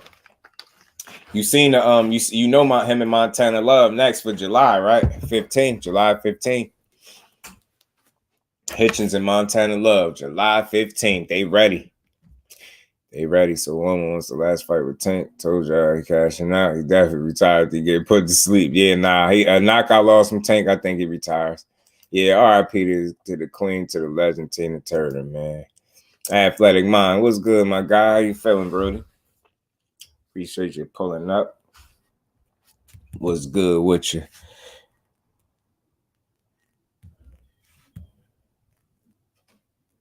But yeah, for that other news, y'all, I'm going to get out a little minute before I speak on that. I just want to let it soak in a little bit. This EJ Bud deal, like, you know, I want to be excited, but I want more information. Love better be ready because for his last fight, it's going to be a tough fight for him soon. Matthias, Regis, and Russell are cracked. They're showing respectable power. It's gonna be hella problems. Yeah, the fight's gonna get extremely tough, respectfully, because he'll be able to box with anybody from the rip. That's not gonna be the problem. It's gaining the respect that those guys have been able to hurt those guys at 140. You know what I mean? They're gonna be bigger, stronger. You know what I mean? Just as good, but he'll always be able to box with anybody, because that's never going to be a problem of his. He can box his ass off, but you know, it's always that, and that's just any question for anybody. Fair question. You go up in weight class, you see it with Danny Garcia. He had 54. He don't look like much of a puncher, so it look like the fights are just going to be a lot harder for him. You know what I mean? Because he got to be an outboxer, and he can't really rely on knocking a guy out. Now I could be wrong. Maybe he still need to acclimate to the weight. I don't know, but we'll see. But sure enough, see. Yeah, Tank gonna stinky leg him 817 for a fact. For a fact, Tank gonna hurt old baby shoes. He about to send Loma to Shadow Realm. Spencer Crawford have a date and location now. Right, Vegas the 29th, right, y'all? It's July.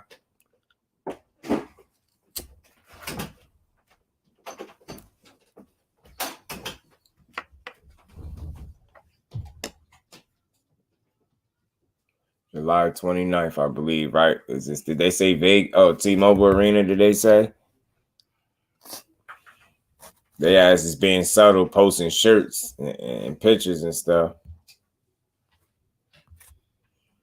T-Mobile Arena, right? Okay, I did hear right. Appreciate that. I should appreciate it, Queen. I'm hearing Maul versus Boo next. Another firefight.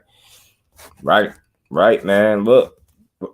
Boxing is in a position to give us a lot of fights, man. That they have the pieces in place, man. They just got to pull the trigger, man, and hit the target, man. They got to just pull the trigger, hit the target, man. They got a lot of good matchups to be made.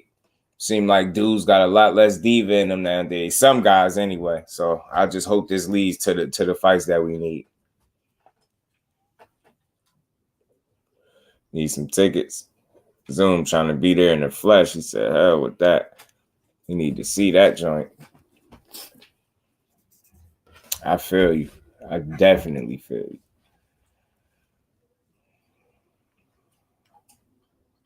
We're going to see, man. I'm just hopeful. I mean, it's a lot going on surrounding in terms of information and buzz being talked about on the radio, people announcing all types of outlets. It's crazy how neither fighter want to just come out straight up and just say what it is. That's the part that just got me like, man, won't y'all just come out and say that y'all about to fight, bro? Why y'all can't just say y'all about to fight? Like, what's wrong with that? Outside of the boxer, Danny Garcia was prior to his 154 debut. He was plotting and throwing that no-look left hook for a minute, right? Caught up to him now, and it ain't easy for him now. Oh, you say you live out here. I forgot, so man, my bad. Damn. Bad, forgot you do.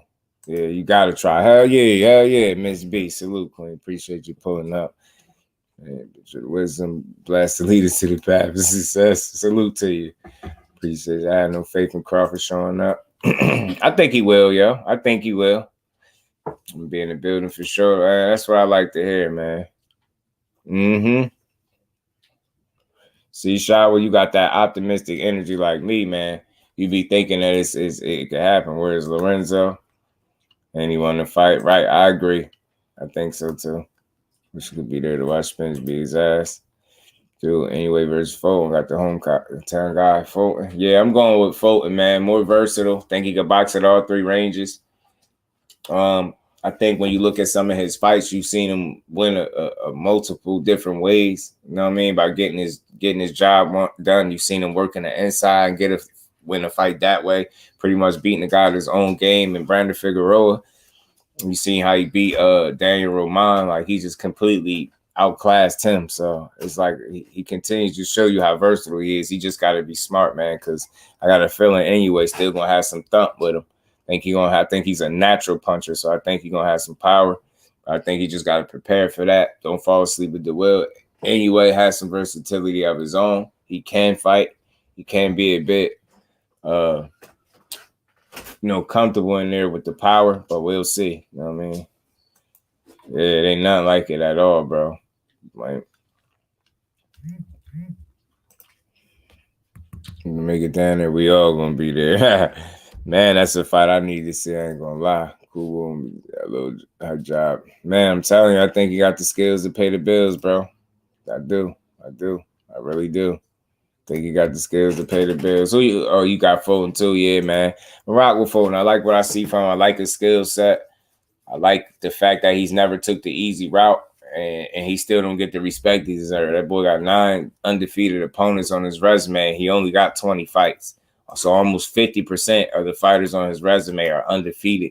And he received too much slight and not enough credit. So I rock with Cool Boy.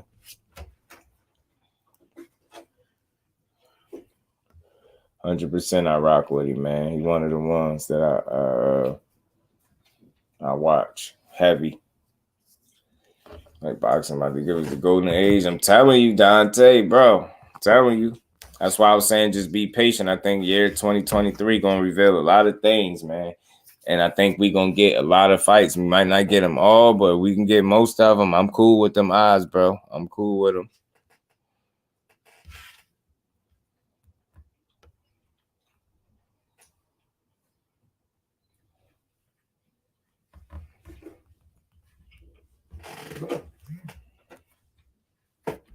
Just want to, I was just in Cancun. It was spring break.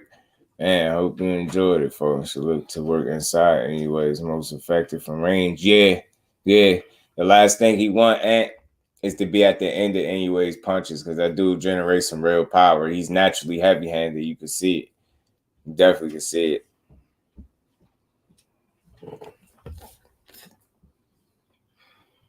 DeJuan Williams.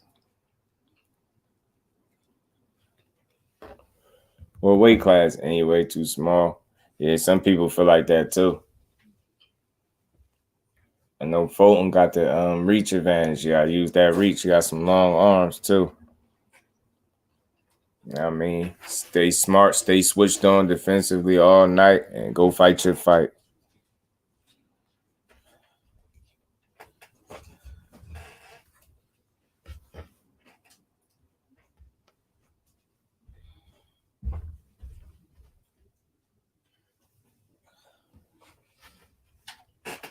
I'm mad as hell I can't come up with the money for the pay-per-view.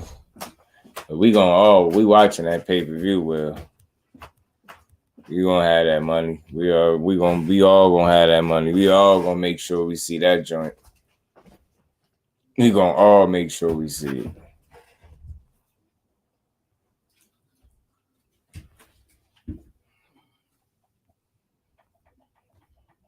Telling you, Tyson Fury gonna find himself getting beat up. I'm telling you, he want to fight in Australia. This dude is really a joke. About to get this dude. If you fight this guy that I'm hearing from Australia and give him an opportunity at that belt, yo, he officially just made the biggest joke out of one of the most important belts in boxing, man. There go my boy. There you go. Anyway, hasn't shown so much of an inside game. That's true, because he usually keep dudes at the end of his punches, moving from his power and stuff like that. Chopsticks don't work. His soul food restaurant, keep telling y'all, nah, man, you was telling us before. You was right before, Brody. It was right before. I think Scooter has the skills to outclass the monster. I think so too, AJ. He had to bring it. You know what I mean? Converted rice for dinner, brick tops of food. Tyson Fury got ball. Yeah, he playing with boxing right now. Josh, what's good with it, family? How you feeling? Fury still can fight. I'm just not that interested in him because the way he move. I don't like he move, and the fact that I know what I know about him. Oh, you might be missing it. You might be missing what he's saying, Ms. B. Chopsticks ain't gonna work at this soul food restaurant. What my bro said, you can't eat chopsticks with fried chicken. You know what I'm saying? Let me cool out bad. Oh man. Damn, man. We gonna make a way, Will, man. We gonna make a way, man. You the family. We gonna make a way, bro. We gonna make a way. The fact that you just said that, I'm telling you, and I mean that too. I ain't just saying it. Man, make a way. For sure. Because I'm one of them people. I would definitely want you to see the fight. Cool Boys are massive. There's a big size difference. Weight class for a reason. That's all facts. It is. Big Bang Zang is He about to fight. Well, Joe Joyce activated his rematch clause, so he'll be fighting him again. Right for both fights. Back in, right. It kind of put him in a position. Rematch clause at 54. That's crazy. To think that people was feeling like he wasn't going to get one fight, and the fact that you could potentially get two is crazy. Think he bigger than Shakur? I seen him stand side by side.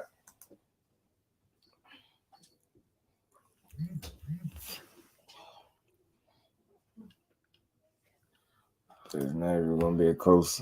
I hope he do outclass him like that, bro. I love to see it.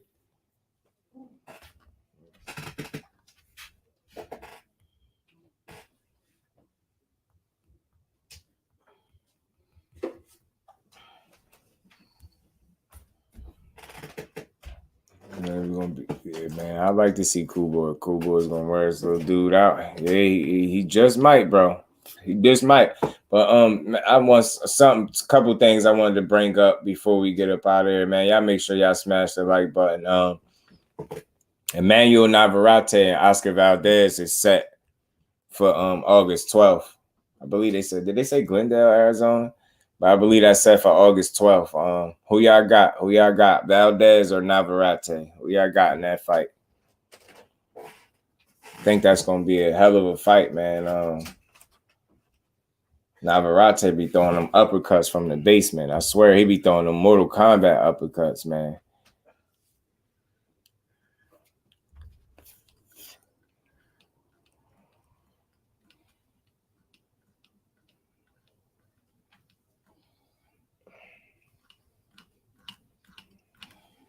Steph a dog, man. I said lunch special, respectfully. Talk to him, Mr. Mechanical. He said they're looking for you like you missed the child support payment. Say he's a dry lunch. Or robbery of the night was Valdez. Oh yeah, I thought Valdez got beat too.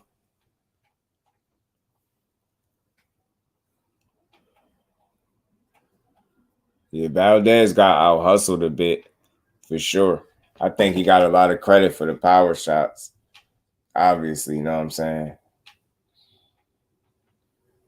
Circles on Valdez, that's not in the best interest of boxing. You know it, D1.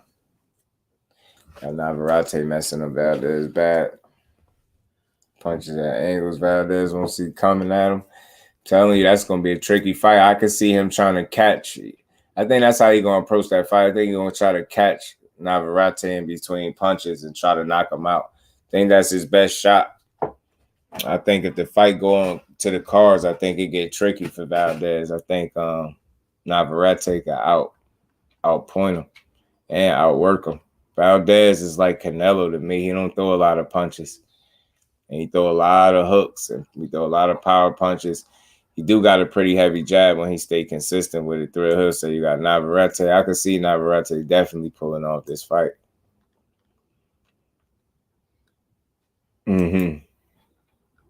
Yeah, right, AJ. Lopez boxed his ass. Right. Lopez was boxing his ass off, man. Them punches scored points too, right. But I think the judges just seemed like they was just favoring just, the clearly heavier puncher, which is obviously Valdez. So it's like, I just don't like that. When I keep hearing people say he's landing the harder punches, he the harder puncher. He gonna land the harder punches, you know what I'm saying? This dude boxing, though, what about the boxing?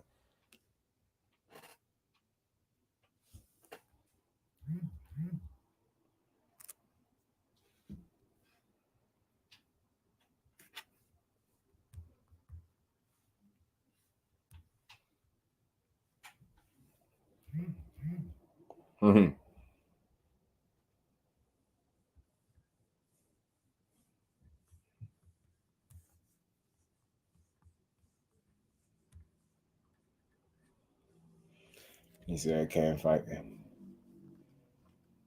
What's that? Valdez beat Shakur in the amateurs? Yeah, I ain't never heard nothing about it. Say can't fight the footage. Yeah, I never heard nothing about it. Yeah, Valdez my boy beat his ass. Yeah, that's what I seen too, Shower. And I don't even think it was because of the layoff. I think that's just who he is. I think that's his makeup. Just come forward and try to throw power shots and see if he can knock you out.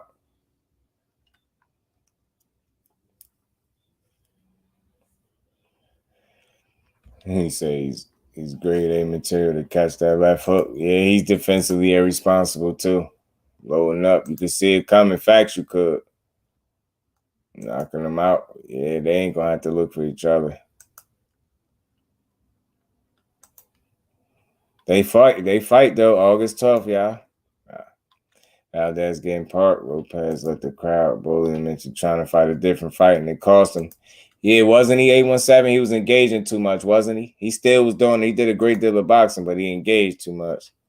Nope, throwing them uppercuts from the ground. Will Bruce Gas, boxing, jazz, and more. Salute to the OG. How you feeling today? Styles me facing this dude right here from that big left hook. I'm telling you, right?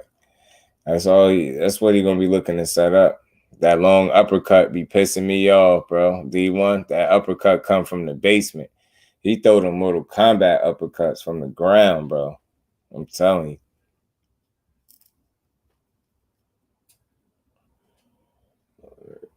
Good for each other. Amateurs doesn't mean much, right? Some of these dudes, yeah, break top. Some of these dudes be better amateurs than they be pros for sure. Might be a sign, but it's not the end all be all. Facts. Navarrete stands straight up. Valdez may sleep Navarrete. I can see it going either way for these dudes, yo.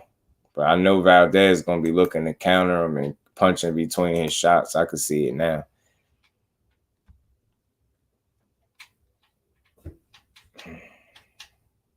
He said he's knocking Navarrete out. I feel you. But I see something. Yeah, right. This is going to be a brawl. Dude's going to be fighting, man. My eyes wide open for that Big Bang Zane versus Joe Joyce rematch. Right.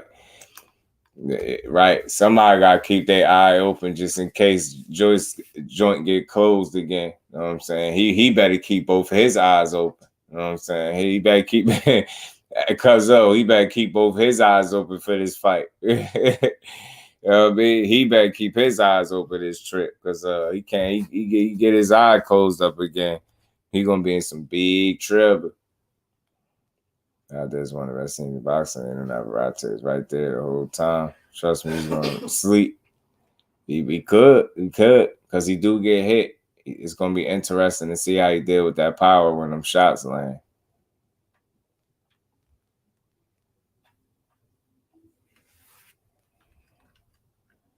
Amateur talk when these guys were kids, but there's zero stuff into that. Oh yeah, Joe Joyce when that shrimp fried rice.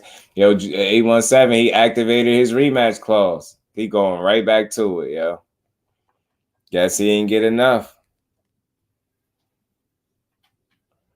Guess he going. I guess the pint of shrimp fry wasn't enough. He going back for the court. Yeah, cause he better keep his damn eyes open. You know what I'm saying? We can have ours open or closed if we want, but his eyes definitely need to be open for this fight because what he was doing in that last one, man, boy, his right eye had a weird obsession with Big Bang's left hand. Like they had some weird domestic violence type of relationship going on with the left hand of Zhang and the right eye of Joe Joyce. I'm not understanding. It was like he had a magnet in his eye, and Joe Joyce had one in his glove, and every time he threw it, it just landed. I was like, bro, he can't miss. I was like, yo, bro, he just bang, bang over. I'm like, so you're not gonna get out of the way of the punches. So you really are gonna keep letting this man punch you, yo. I couldn't believe it, yo. He was moving like Cecil Turtle, bro. I was like, yo, what is he on? Like he is the slow, yo, no disrespect. Joe Joyce is a tough dude, but he is definitely one of the slowest heavyweights I've ever seen, bro. Now, he'll knock me out. I know that, right? I don't box, but jeez, man, he is slow. It's like snails, man. Never seen nothing like it, bro.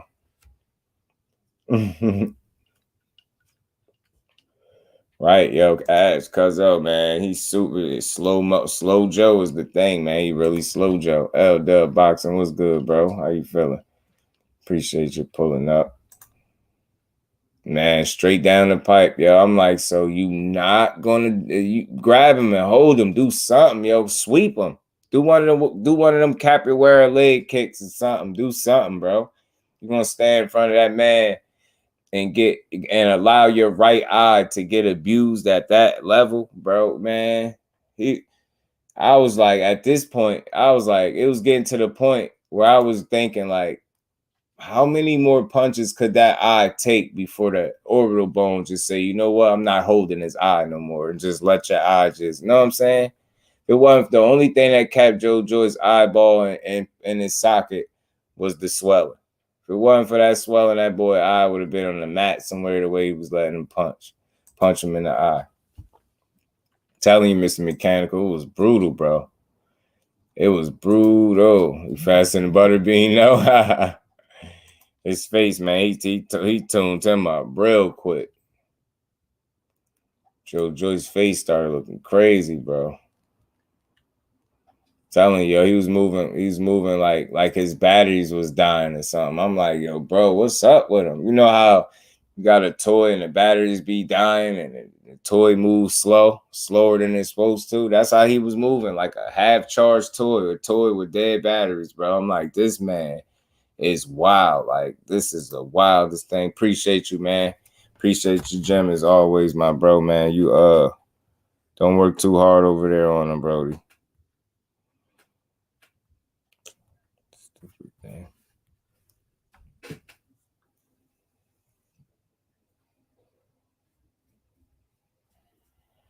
Much love, much appreciation to my bro Jim, man. In that Cash App, man. Always holding your boy down, man. Salute to you, bro. Always supporting the grind. Don't work too hard on him. And we ain't never got a box again. Well, right. well. I already been getting these bet, but now it's time for you to get your just due. Much love, much appreciation to my bro Jim. Joe didn't grab him one time. Ash, I was saying, yo, grab him and hold him, yo, do something, bro. It's like, yo, what is the problem? It's like when your battery's dying on fight night or something, bro. It's like somebody really unplugged him. And he just slowly started dying. I'm like, this dude, man, he had no answers, bro. None. I was like, bro, he's just gonna let him hit him with everything, yeah. Jump to what he hit you with. I'm telling you, the way his eye was, I'm like, bro, that got bad. It got bad real fast for him, man. Real fast. But I respect him. He won a rematch. He activated his rematch clause. I think that could be career threatening. I'm not gonna lie. He can't afford to get his eye beat up like that again. Like another eye jammy would be wild, yo. Another eye jammy would be crazy.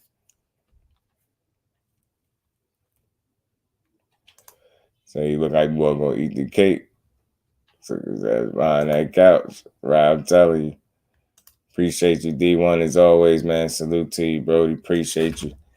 I'm gonna get to be here for like 3 more minutes, man. Get to the 2.5 hour. We cooked. Oh yeah, something else I wanted to bring up too. So, but yeah, we got Navarrete and Valdez for August 12th. So, may the best man win. I think that's gonna be an action-packed fight. It's gonna be fun. We're gonna enjoy it. We're gonna see what happened with Regis Prograis after this ZORRILLA fight. Like I said, I don't see that guy being able to do much with Regis. His only loss was to Arnold Barboza. I think Regis beat Arnold Barboza right now as well. So they saying SUBRIEL Matthias could be after that. I hope Eddie Hearn stay true to his word and really push to make that fight, because that's the fight that makes sense for Regis. So it don't look like he went over there to match room to waste more of his time. 34 years old, going on 35, he don't got time to waste. You know what I'm saying? So I wish the best for him. I think I'm optimistic that Eddie can make that fight, being that SUBRIEL Matthias won it and he a free agent. And I think he'll be willing to do some business to get that fight, right? So it'll make sense.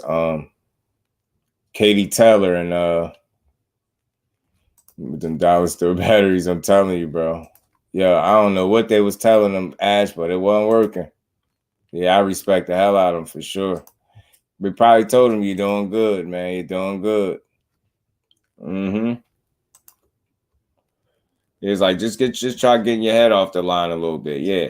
Yeah. Sorry if he hitting you. They probably was telling him, sorry if he hitting you with a couple of straight lefts, but you just try getting your head off the line just a little bit, Joe. Other than that, you're doing good. You're doing good. Just get your head off the line.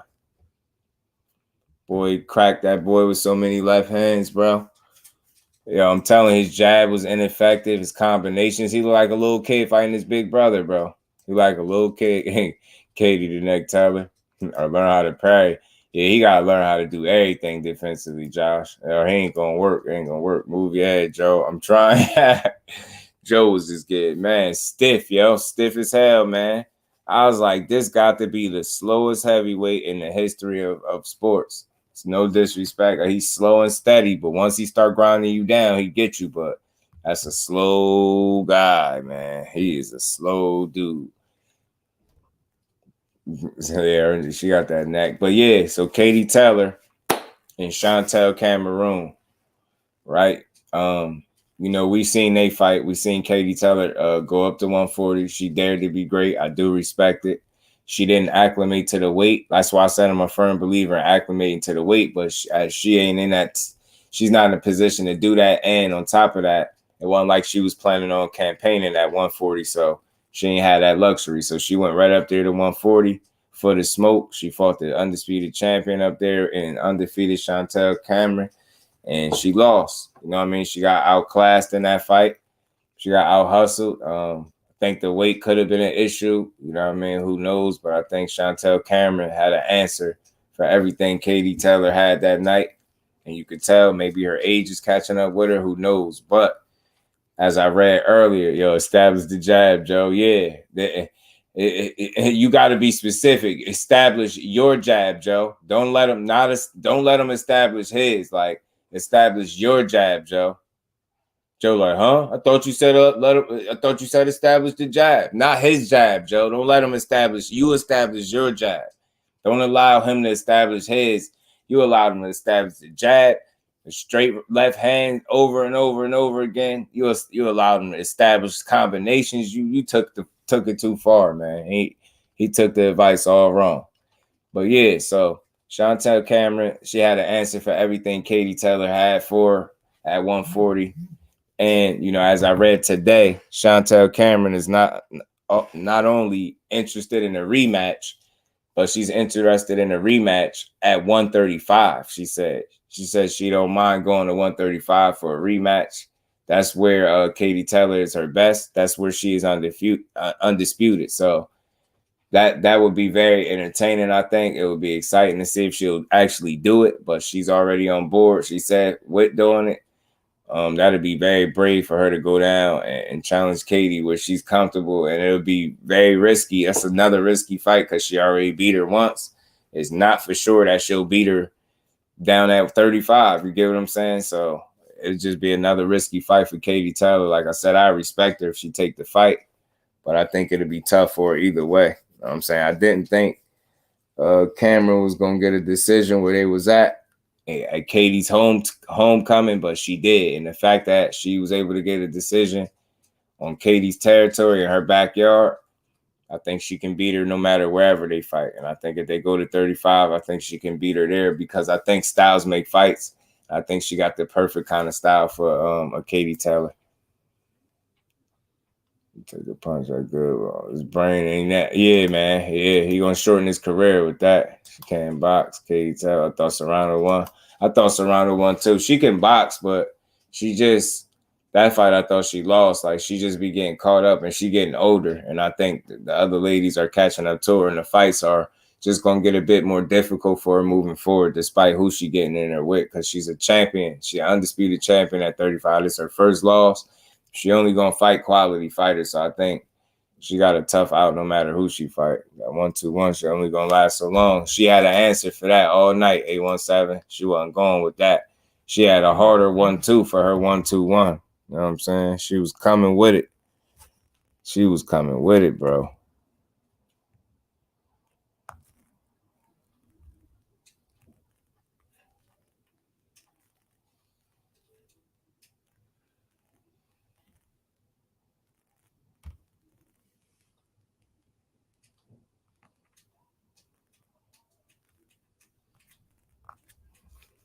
Man.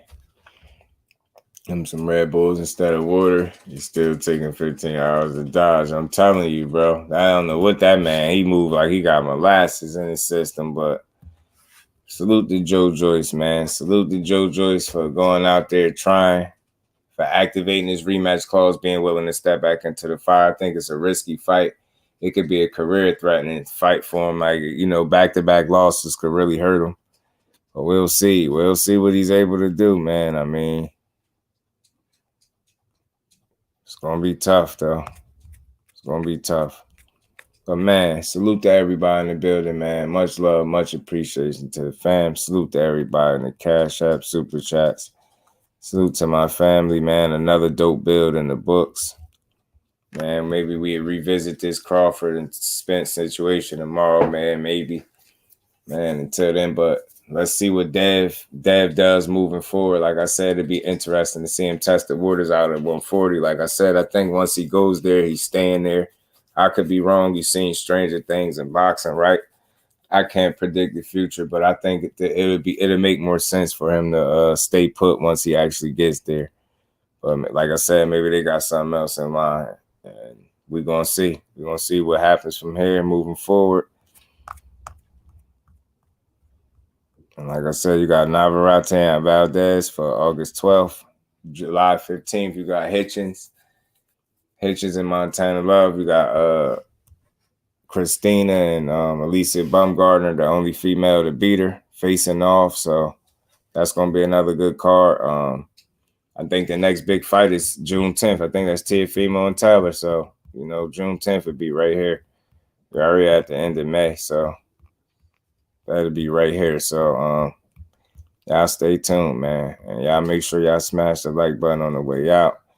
Everybody make sure they enjoy the rest of their Wednesday as well. And we're going to see. Maybe Lorenzo Crawford finally figured it out and they find a way to get into the ring, man. So salute to the fam.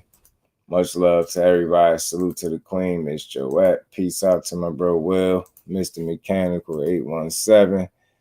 Man, I'm telling you, Shawala. Salute to the queen, Aisha. Much love and appreciation in the Cash App as well. And we'll be back tomorrow at our time at 4 o'clock, man. Appreciate y'all. And we going to get up out of here, y'all. Peace.